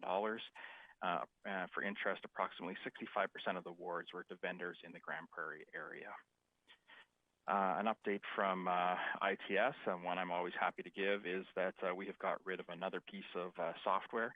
This one dealt with our point of sale. We've now consolidated that into our Perfect Line software, which has that feature. So we have checked another piece of legacy software off the list. And as you would have seen here this week, Ledge Services, Communications, and IT have been working on putting in our new agenda management system. We had to do a quick switch as Sire, which was our previous system, we knew was coming to its end of useful life, and it decided to do it a little earlier than we had planned, and cratered. Fortunately, we were well advanced in having our new agenda management software, which is eScribe, as a backup, and that was rolled out a little earlier than planned. There'll be some more features as we go through the next few weeks, but we wanted to get something up and running here for this week, so that's why the agenda management looks a little different unexpectedly here this week, and those are my updates. Thank you very much. Any questions for Shane's update? Don't see any. Then we move on to 2.2, and that is our assessment and tax growth. It's Scott Smith. Can you update that, please? Sure. Thank you, Chairman Haas. So before you today is the information on growth that was requested by Councillor Pilot during the budget deliberations back in November. So I believe most of you are all familiar with what assessment growth is, but just in case you're not, assessment growth is any new taxable property assessment that will generate new municipal tax dollars in the following year. So an example would be a new home that was built in 2020 would generate new tax dollar growth for 2021. And annually, the Assessment and Tax Department will prepare an estimate of tax growth for finance. This estimate would be used in an upcoming budget, would reflect any amount of new tax dollars that are expected to be generated from new assessment. And due to budget timelines, we usually determine this amount for finance sometime in August, late August typically. So what usually happens in regards to calculate that number in August, our assessors will go out, they'll make site visits to properties that are under construction in order to estimate what the project status will be by the end of the year.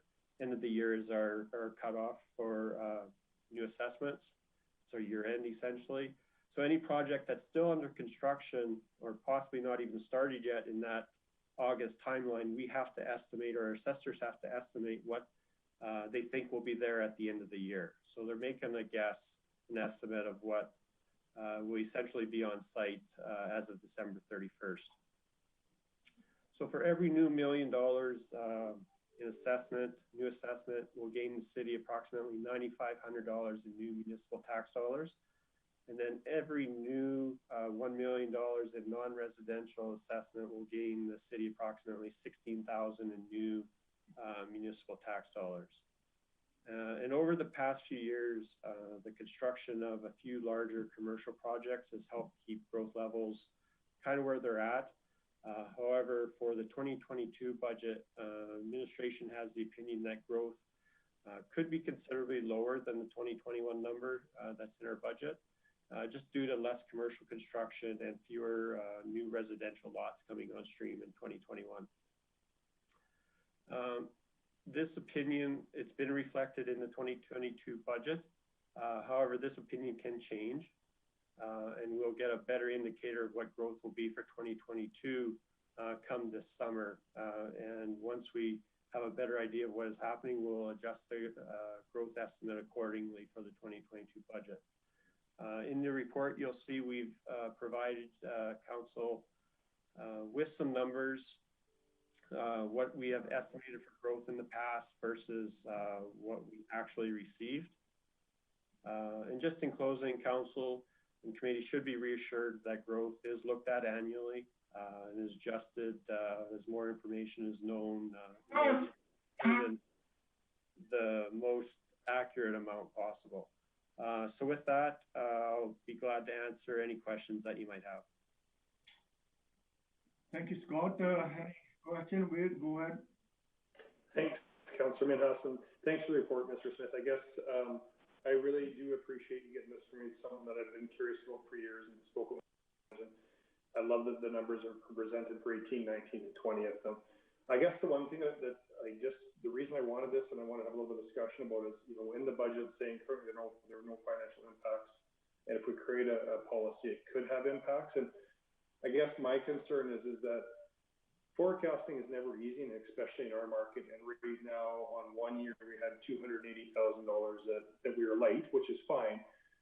But I'm worried that administration could show us a budget at the end of the year that's in the red. And a big reason it could be in the red is just because we assessed wrong on our hopeful growth. And I think if I'm understanding, and I don't know if this is a question for Mr. Smith or Director Bork, but whatever happens to this just shows up in our general surplus for the year. There's nothing specifically in our statement saying, what are we plus minus versus our growth? And I think for the community, that's a good one to see. This is, you know, in 2018, that was a $280,000 swing in what our bottom line looked like alone. And there's not really a lot of oversight that council gets to see about this. I don't know if that's Mr. Smith or Mr. Bork, or sorry, I'm seeing it when Ms. Lightweight pop in. Just, is this a line item that maybe it's only me that has an appetite for this, but is this a line item that could be added to our quarterly statements just so we see where we're benchmarking versus what our growth is? Because it does have a fairly large impact on some of our years on what our overall transfer to financial stabilizations are. And I guess I'll just leave it at that. Is this something that we could have as a separate line item on our quarterly statements? Thank you. Thank you, Chairman. So absolutely, this is something that when we report our variances from budget each quarter within fiscal services, it is something that we could capture to highlight. And additionally, maybe Scott could speak to this, but it is something we would have more nailed down at our mill rate time too, to be able to give exactly what that number ended up being. Thank you, Daniel. Yeah, sorry, Councillor Minhas. Danielle is correct. That's when we would know the number is at mill rate time. So when the mill rate go forward, we have a pretty exact idea what growth was. Okay. So for me, that was hopefully my intent with this, Councilman Haas, is that we could just add this as a quarterly statement and just have a little bit of a conversation about it. Again, just because it can have a fairly big impact on what our year-end transfers or reserves look like, not wanting to create another policy, just having another line item, just for transparency for the community, and also to somewhat safeguard administration. If we have a year like we could have in 22, we anticipate $1.5 million growth and only 750,000 shows up, and we lose money that year, we can attribute exactly where back was lost, not because administration did a poor job. It's hard to forecast in our economy and what could be coming up. So this is more to maybe safeguard administration on a specific line item, which does have a fairly big impact on our budget. Thank you, Wade. Anybody else? I got a little bit to say, Scott. I think Wade already covered everything. This was really beneficial to me, and in the future, I think we're going to be more efficient, effective. Do a little bit more finding tuning, then we know what revenue is going to become in the development and what our expenses are, and we can compare and make the budget on the time. So this is, I appreciate the administration, what you have done. This is great. And if there's no other question, can you get the motion on table, please? Eunice, go ahead. I'll move that committee accept this report for information. Motion table, any question? No. All in favor? Motion carried unanimously. And now next one is, I think Daniel, you are already in the term. Thank you, Chairman Haas. So today I'm here to recommend that committee recommend council give first reading to bylaw C 1430 as presented. So the 2021 capital budget was approved with the downtown rehab phase 4 project for $14 million funded by way of debenture. Project of this magnitude with a long useful life up to 75 years is most appropriate to be funded by way of debt. Annual debt payments have been estimated and incorporated in future budgets, and it is anticipated to be paid over a 30-year term. Borrowing bylaws are required to be advertised under the Municipal Government Act, subsequent to first reading by council. When the bylaw has been advertised for 2 consecutive weeks and a petition for a vote has not been received within 15 days of the last advertised date, the bylaw is eligible to return for the second and third reading. At December 31st, 2020, the city has estimated debt of $124.7 million outstanding. The legal debt limit with our internal policy of 80% is estimated at $225 million. So this is prior to the completion of our December 31st audit, of course. The result being that there is approximately $100 million in available debt capacity for the city. Administration anticipates the city will require a maximum of $14 million for the downtown rehab phase 4 project. Recommending that council give first reading will ensure MGA requirements are met and allows enough time for all other requirements to be met prior to the commencement of construction. Thank you. Thank you, Daniel, for report. Any question for Daniel's update? Dylan, go ahead. Great. Thank you, Chairman Haas. Just 2 questions I've got is, one, what would be the annual cost of servicing this debt? Through the chair. So based on today's rate, which is posted at 2.35% on a 30-year term, we would be looking at semi-annual payments of $326,000. So annually, that's $652,000. Now, awesome. I will make note that rates do change, so that is simply based on today's rates available. Great, thank you. And then one other question I had is, if we think this project's going to have a 75-year life, why the 30-year time limit on the debt instead of a longer term debt? Good question. Thank you, through the chair. So that's the maximum term that we would have available. Like that's just what the financial institutions offer? Yes, exactly. And two, it's some of the project is 75 years useful life. Some won't be as long of a useful life. So taking that 30-year approach is our standard practice as well. Excellent. Thank you. Wade? Thanks, Chairman Haas. if I'm assuming correctly, Ms. White, we will be having another conversations when this actually gets to council to do the boring resolution? Like in December when we actually go to fund this loan? Or is this it? Through the chair. So the recommendation today is that council will give first reading, and then so the first reading, you'll have opportunity for discussion at that meeting. It will still again return for second and third reading after the required time has passed from the MGA. So there will be other opportunities that will be at council. Now, okay, and I guess I'm just asking because we've said 14 million, and I'm assuming that if the total comes in at 12,500,000, we're borrowing 12,500,000. Am I understanding that correctly?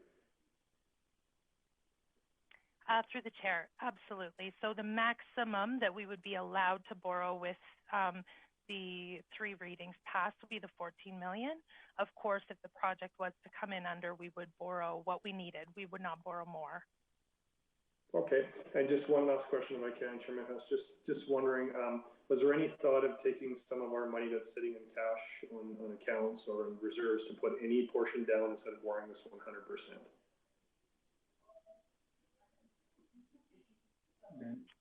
Through the chair. So when administration put together the 2021 capital budget, we did optimize our funding sources. When we reconcile our 2020 year-end reserves, if there is capacity, then yes, we could look at other options and bring forward in the future.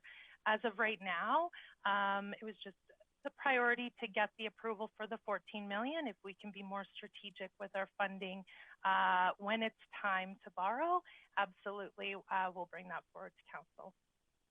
Great, thank you, Ms. White. Thank you. Governor Toole, please.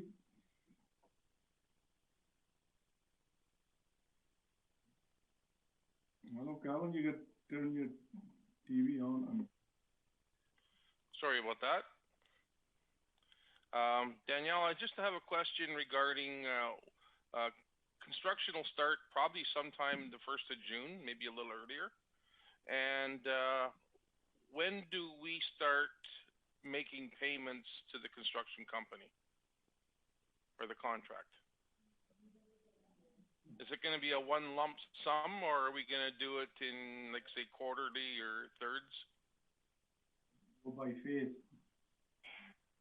Through the chair.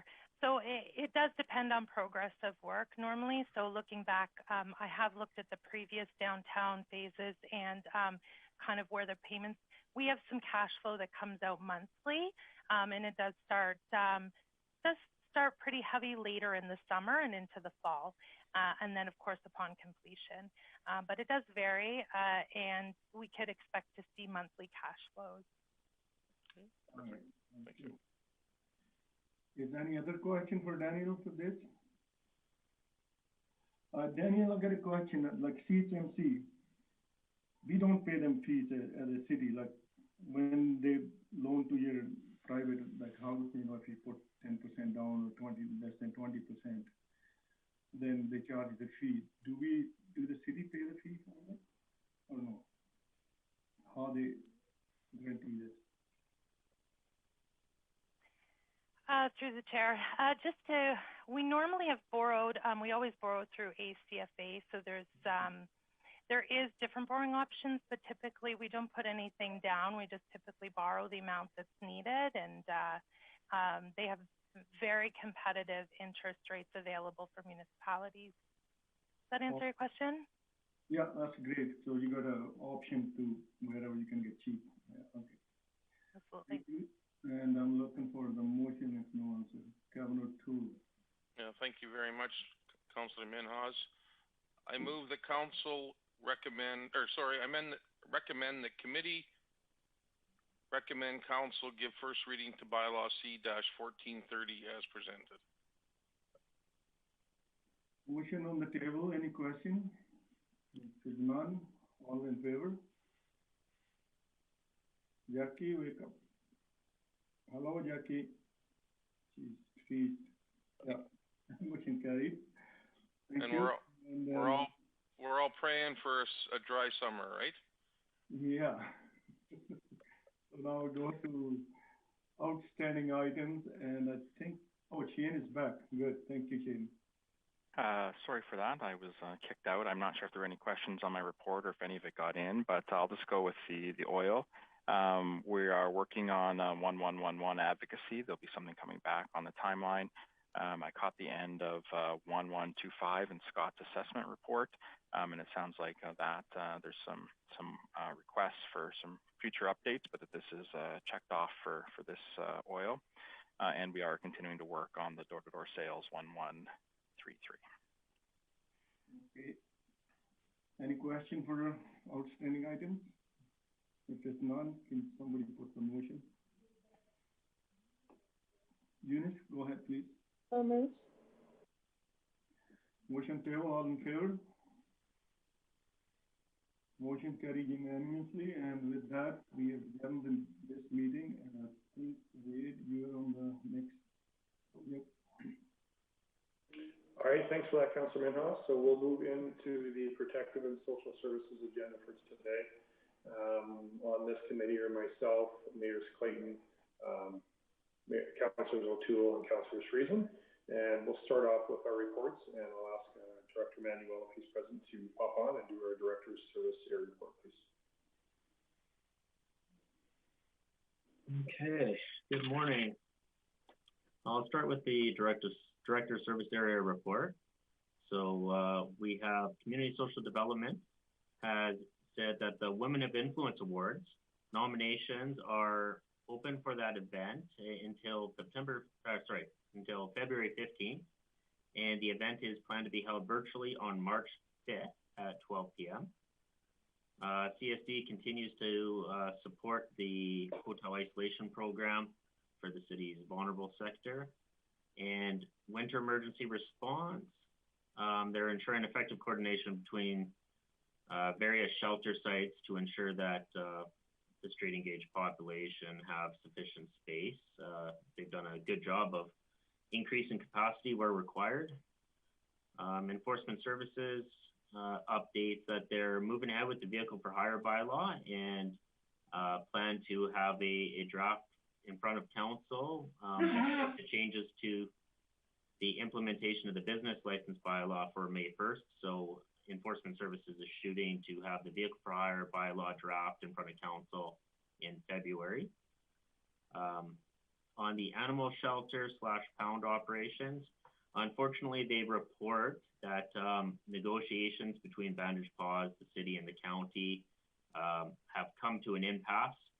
And as such, they're exploring alternative approaches with the county to develop a long-term solution, and they'll have more information coming forward to the city shortly. For GPREP, they're preparing for the seasonal flood and fire response.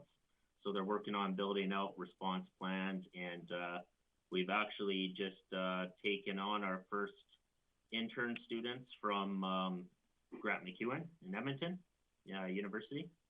So we got some emergency management students that are going to be doing some work for us.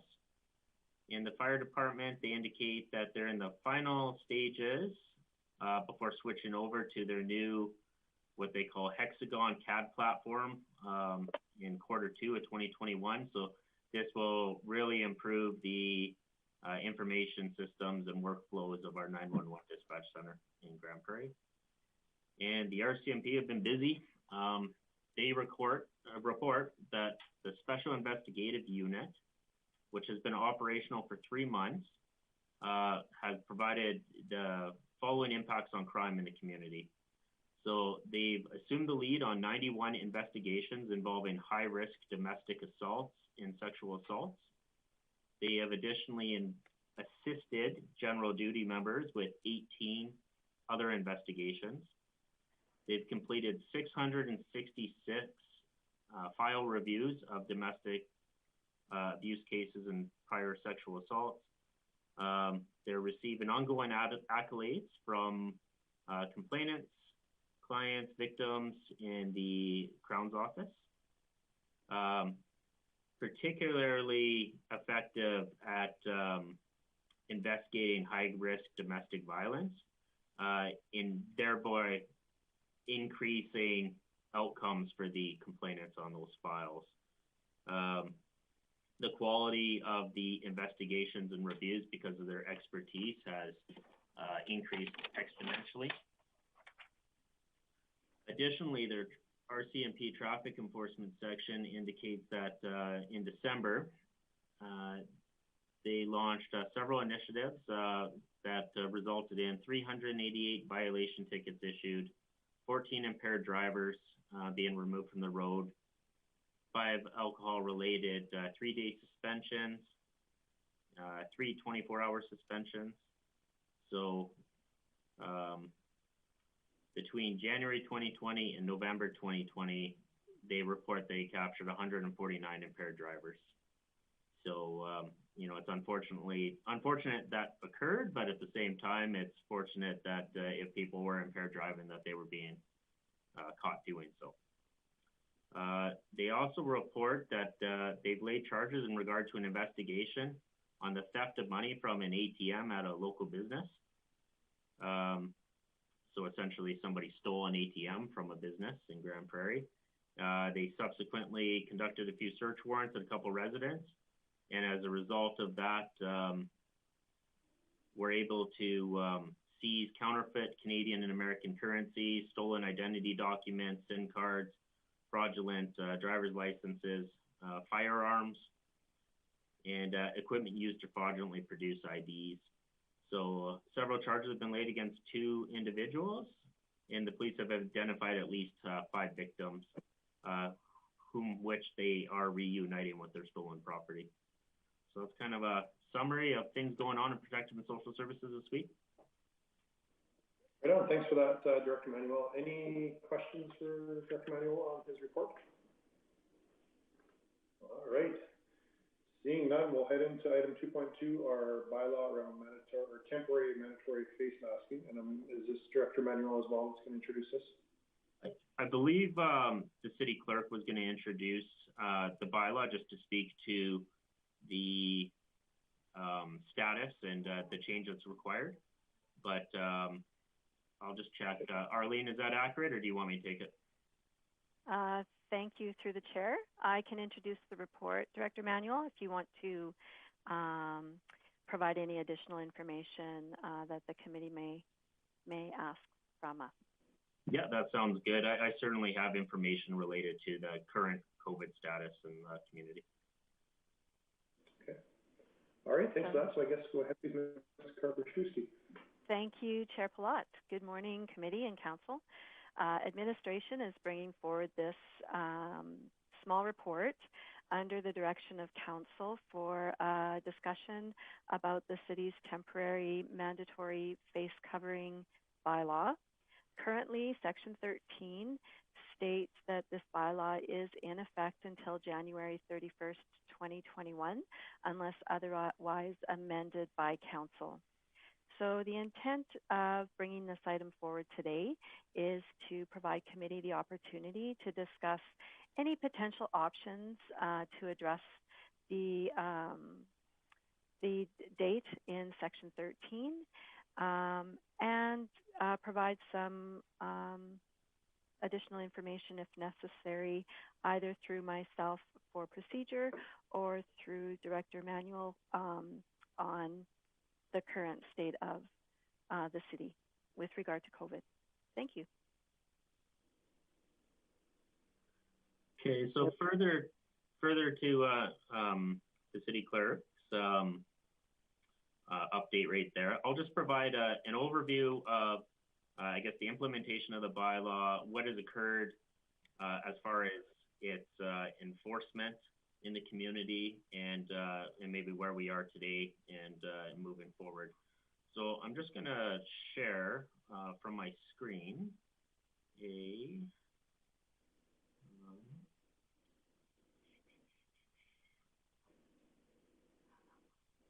one second.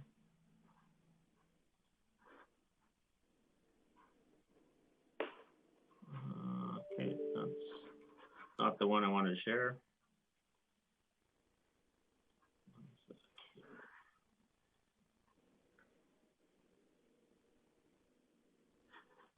Can you see the COVID comparison? Yep. Okay, perfect. Okay, so the bylaw came into effect on September 8th, 2020. And one of the things that was relevant there is, certainly council will recall a number of other municipalities at that time had implemented municipal bylaws regarding face coverings, while others had chosen not to. At that particular time, the province had no province-wide masking requirement in place. And what you'll see here is just a comparison versus September 8th, 2020 versus January 19th, 2021, which would be today. So I won't dive into all the details, but I guess the highlight of it is early on in the pandemic, our region, and particularly the city of Grande Prairie, we're fairly insulated from the impacts of COVID-19. Since that time, obviously, us, like many other places across the world and across the province, have seen greater impact as spread has occurred and as the pandemic has progressed. What you'll see is essentially, as of yesterday, the city of Grande Prairie had 190 cases, while the county had 51. As far as our COVID impacts as healthcare system goes, in the North Zone, on September 8th, 2020, we had 9 people in hospital with 0 in the ICU. Presently, within the North Zone, we have 73 in hospital with 8 in the ICU. So, as far as the impacts of enforcement related to the bylaw go, to date, Enforcement Services has relied broadly on enforcement and, education and warnings for its enforcement approach, which has been rather successful in that they haven't had a need at this point to move beyond that. And as such, they haven't issued any violations for a breach of the bylaw in place. One of the things that Enforcement Services did point out to me as being relevant for your discussions today would be the fact that the bylaw carries a penalty of $100 to $200 for a violation if they were going to move with enforcement. In lieu of having a municipal bylaw for face covering, if the city was going to enforce, whether that's the RCMP or Enforcement Services, if they were going to enforce the provincial masking requirement if situation dictated it, that carries a minimum fine of $1,200. So there is a significant jump in fine amounts between the municipal legislation and the provincial legislation. So that is a consideration that Enforcement Services wanted me to bring forward. But I'm certainly free to answer any questions that may relate to the bylaw and its application in the community, or any of the information I may have access to as it pertains to the COVID-19. Okay, thanks for that, Director Manuel. So questions, I see Councillor Bressie. Great, thank you. It's just a question about what you said with that $1,200 fine for the provincial thing. So am I understanding correctly then that if enforcement was called to a scene and they had to enforce a bylaw because somebody was refusing to put on a mask, refusing to do it, right now with the municipal bylaw, if enforcement was needed, they'd have an option to give a $100 fine under the municipal bylaw or a $1,200 or greater fine under provincial rules. But if the municipal bylaw went out, then the only enforcement mechanism would be the provincial one of $1,200 or more dollars. Am I interpreting that correctly? Through the chair, that is correct, Councillor. Thank you. Councillor Thiessen. Thank you very much, Chair Platt. Director Manuel, thanks for the report on this and the additional information. I guess my question for you is sort of a follow-up with Councillor Bressie's. Is there a difference between what the city of Grande Prairie allows for exemptions and what the province of Alberta allows for exemptions in regards to the masking bylaw? Off of the top of my head, there is some minor nuances. There's not a significant difference between the two, from what I understand, but the city's, I think, is more specific in its exemptions than what the provinces is. Okay, so now that's, yeah, I guess that's just kind of my question, because a lot of people, whether they have an exemption or not, they claim exemption in regards to the mass bylaw, citing that under their human rights in the Canadian Charter of Human Rights and Freedoms, that we can't actually ask them what their condition is that makes them exempt. The only reason why I asked that question is because I was under the understanding that there were no exemptions under the Provincial Act that were allowable, that it would just be a fine and a ticket. But if that's the case and there's still exemptions, I'm not opposed to if council chooses, like in the future, to like let go of this bylaw and just go adopt what the province has got going when they have it going. This is largely for me a matter of respect. You know, the no shoes, no shirt, no mask, no service policy now in a lot of businesses. If someone's going to be belligerent and stuff like that, I actually don't have much sympathy for someone who just refuses to leave versus makes a big scene. And yeah. Anyways, I was actually looking it up myself as I was waiting for a question to see what the exemptions are, if there are any. But and I'm just double checking that as well right now, Councillor. Okay. Thanks for that, Director Manuel. Yeah, just curious.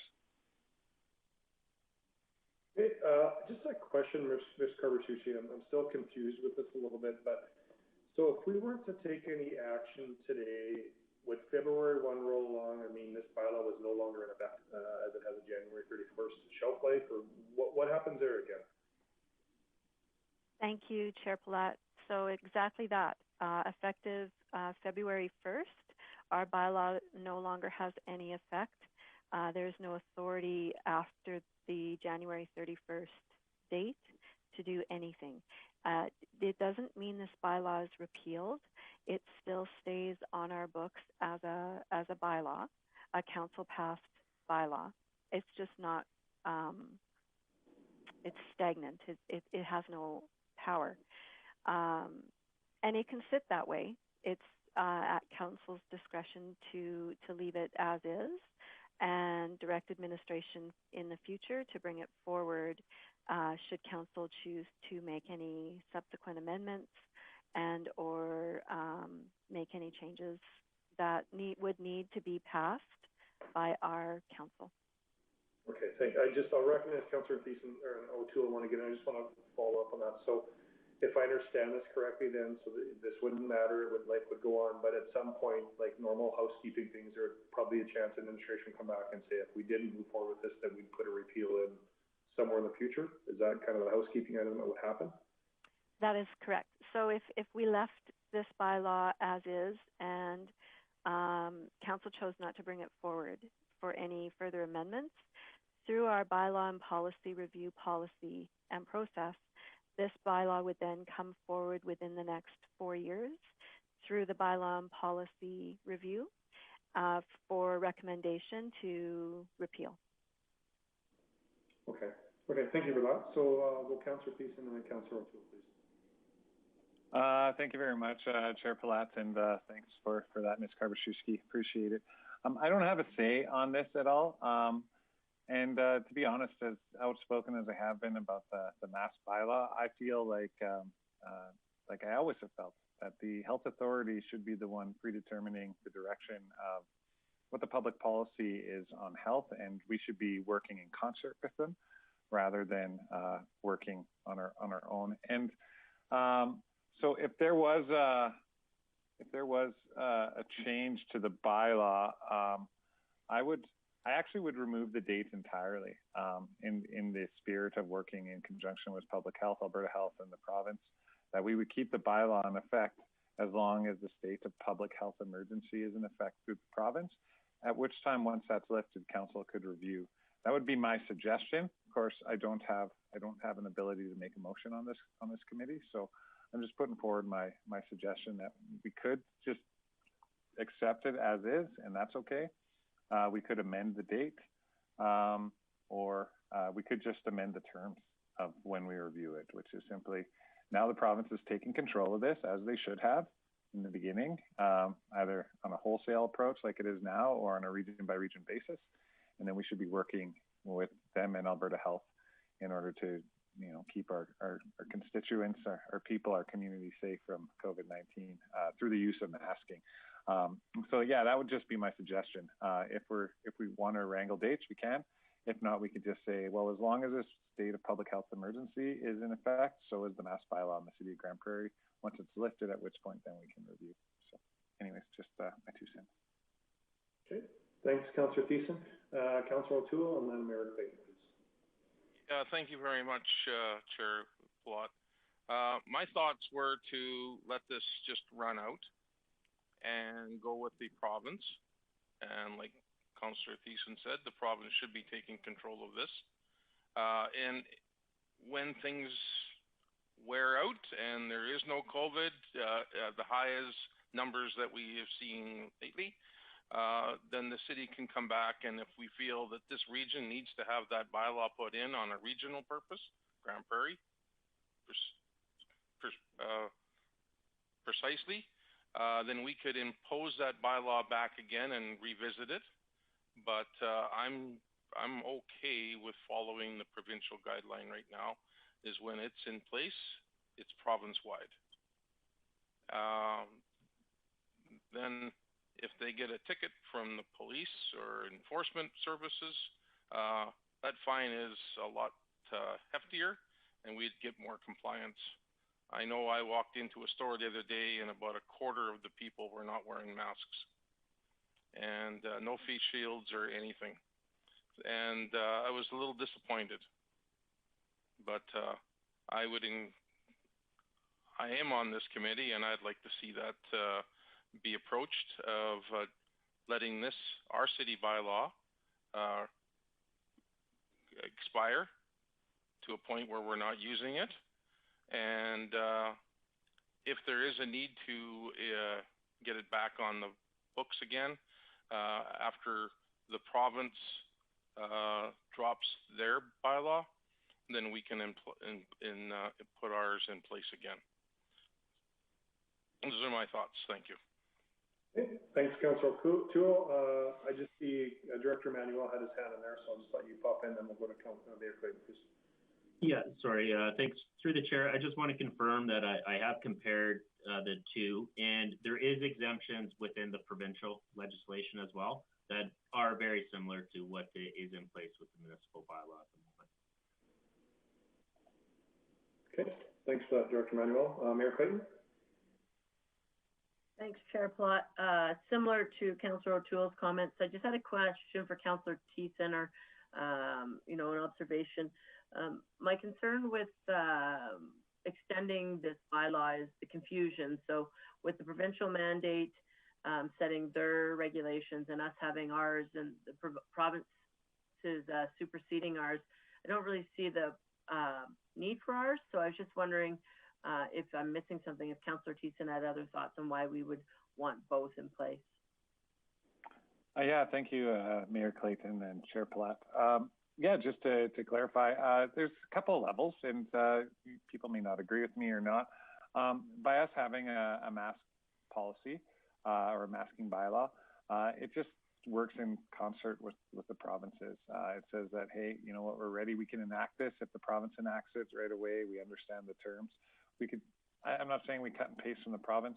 The other level of it is there's a level of discernment. I think that if we have our own bylaw that we can hand over to our enforcement, if it's simple, you're not wearing your mask, there's been a complaint, and you don't have this, sorry, here's $100 ticket. Oh, but you're being belligerent and rude, and you refuse to leave the store, and you're threatening violence or whatever, well, you're going to get the provincial ticket. So I think it's two-tier layers. I know most people around the table might not agree with it. Me personally, I never agreed with our own mask bylaw, but I did vote for it. I just think that if we have it, the province has it, then we can work in concert and remove it then, and then give discernment to enforcement. I'm not sure if that layered approach works for other members of the committee or even for administration, but those were my thoughts. Okay. Thanks for that. I'll go Councillor Bressy and then Councillor Fraser, and I'd like to get in the queue, please. Great, thank you. My inclination is that we should still have ours in effect for a practical reason and a what it communicates reason. And the practical reason is, in most cases, if somebody's, I know that our enforcement has taken an educational approach. It hasn't been going out ticketing people. If it ever gets to the point of them writing a ticket, it's going to be because that person really deserves a ticket at this. And usually that $1,200 provincial fine or more probably would be appropriate in that situation. At the same time, this is tough on people. People are having mental health issues. People have different financial means. There might be times where that $100 ticket actually is more appropriate. And I think enforcement having that extra lower amount in their tool belt is good on a practical reason. But my biggest concern is just how politicized this has become and what we communicate to our community. I know that if we allow our bylaw to lapse, there's going to be messaging from some, many of them acting in bad faith, saying, see, there's a bunch of elected officials who have a lot of information. Even though we don't have any more than the public, the message is going to be, there's another group of elected officials that don't think COVID protections are needed, that this isn't a serious thing in our community. And I'm really worried about that impact that has. So I hope if we do allow this to lapse, that we're really clear in our messaging, maybe by passing a resolution with no impact, but a resolution that affirms where we are at this, or maybe there's another way. But I really hope that if we allow this to lapse, that council still takes action to communicate clearly that COVID still is a risk in our community. It still is a risk to many of our residents, and we still take protection measures very seriously, even if this isn't a tool that we feel we need in our tool belt. So I just hope we're thinking through how we're communicating the risk of COVID in our community as we're talking about this. Okay, thanks for that, Councillor Bressy. Councillor Friesen. Thank you, Chair Palat. I would, I think most of my colleagues have spoken, and at risk of getting into debate without a motion on the floor, I'd actually like to make a motion and speak to it. Okay, if you're okay, if you don't mind, Councillor Friesen. Oh, you're it off my sorry, just my phone was ringing, which interrupts my iPad. So yeah, if I may make that motion and then speak to it, if there's just so that meaningful discussion or meaningful debate can be had here. You bet. That would be great. Thanks. Thank you. So I would like to move the recommendation of administration that committee recommend council amend bylaw C 1426 to strike section 13 and to insert that this bylaw is in effect on the date that it was passed, and that every 2 months thereafter this bylaw shall be added in a standing discussion item on the regular city council meeting agenda for council review. To speak to that, I would ask my colleagues today just to separate. There's two matters at hand here. One is whether or not we have a bylaw at all. The second is the contents of that bylaw. And I would caution my colleagues who on this committee are prepared to let the bylaw expire, that we should not do that at this committee level. It's too important a discussion to not forward to council. And if we don't forward this to council, then the bylaw disappears. And I don't think that any of us, if we were not on this committee, would appreciate that level of decision being made at this committee. So that in mind, at least let's forward this to council for that decision. The contents then, if this motion passes and if indeed it passes at council, the contents of the bylaw then we can perhaps rejig as we go along, such that if there is for example, if there is a provincial mandate, then we explicitly remain in line with that. Or if there is no provincial mandate, what then is the city prepared to enforce? I strongly feel that it is important to keep this bylaw with measures laid out, for the duration of this pandemic. And the reason for that is we were asked by our residents to make a decision one way or another about what we're doing about masks, and what we're prepared to enforce. And once we had that decision made and the bylaw in place, at least our residents know.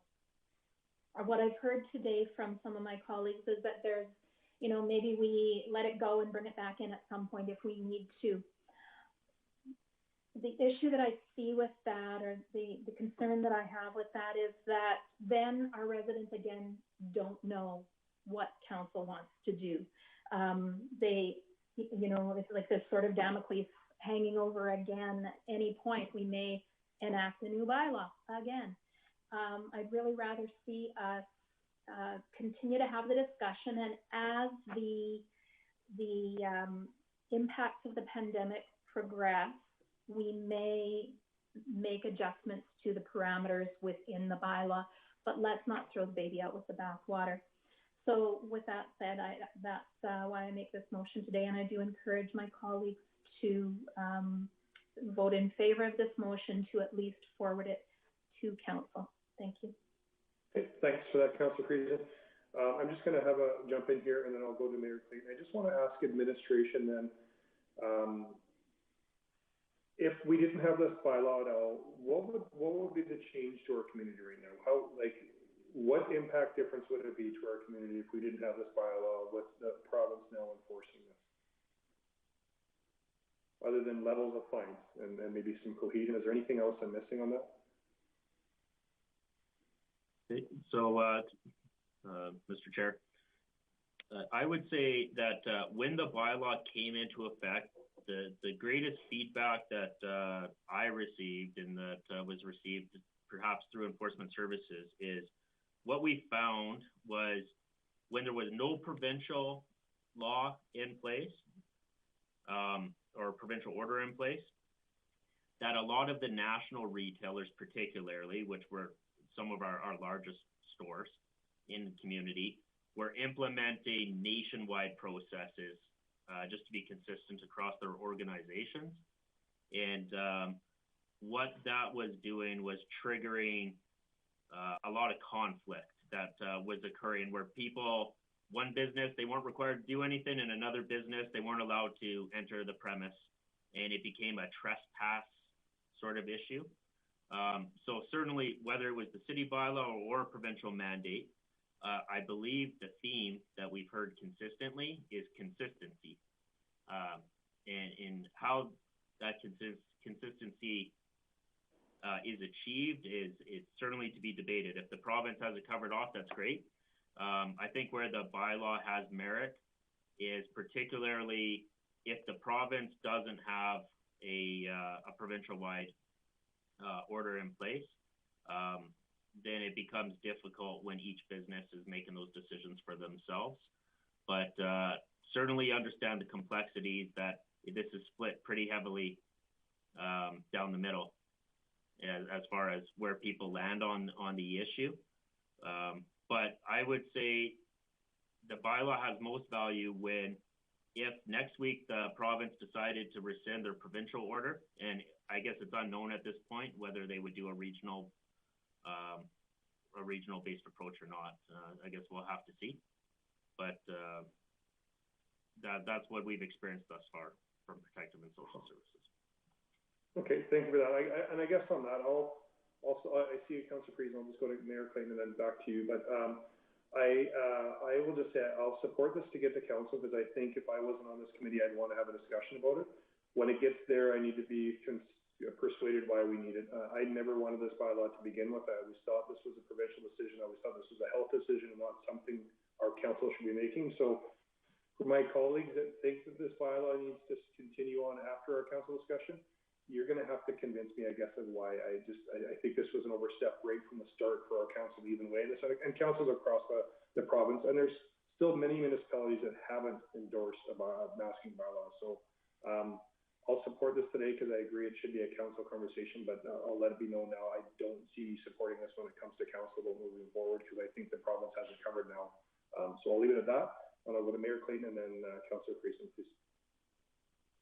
Thanks, Chair Plot. Yeah, you pretty much summed up what I was going to say. I will support to have this motion get to council, but at that time, council, unless somebody really changes my opinion, I think that this bylaw has served its purpose and the expiry date is appropriate. So I'm happy to support the motion as stated in order to have a full conversation with all of council. Thanks. Thanks, Councillor Friesen and Councillor O'Toole, please. Thank you, Chair Platt. I just have a question of clarification for Director Manuel.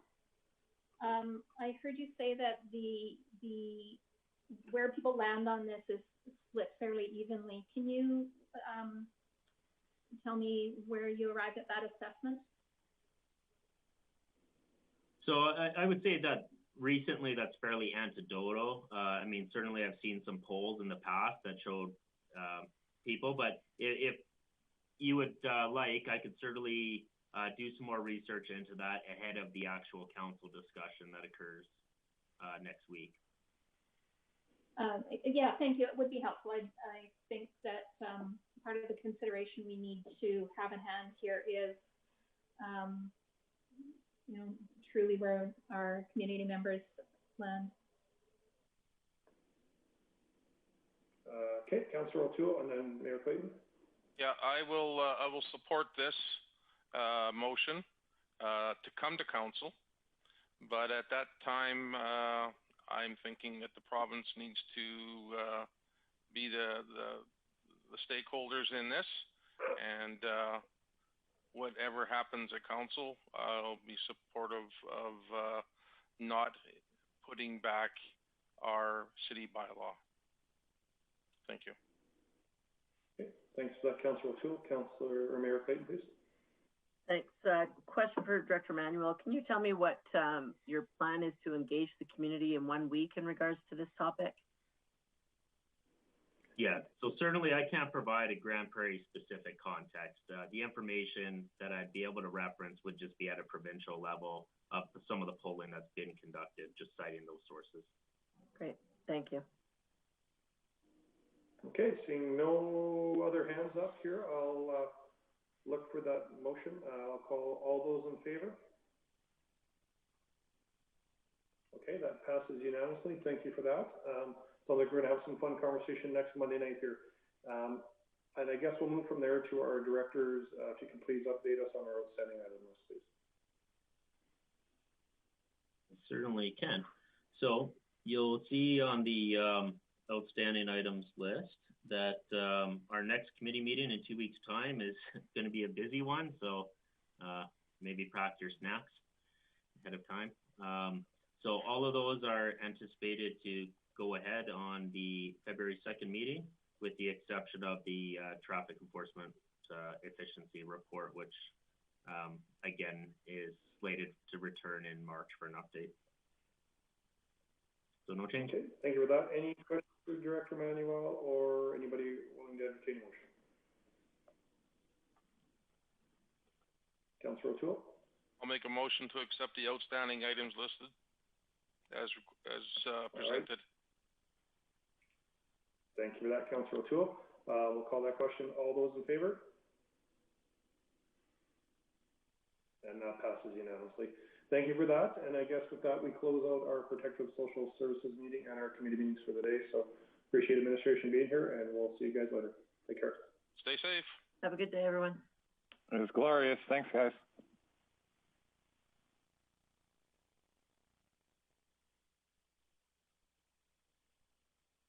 Goodbye.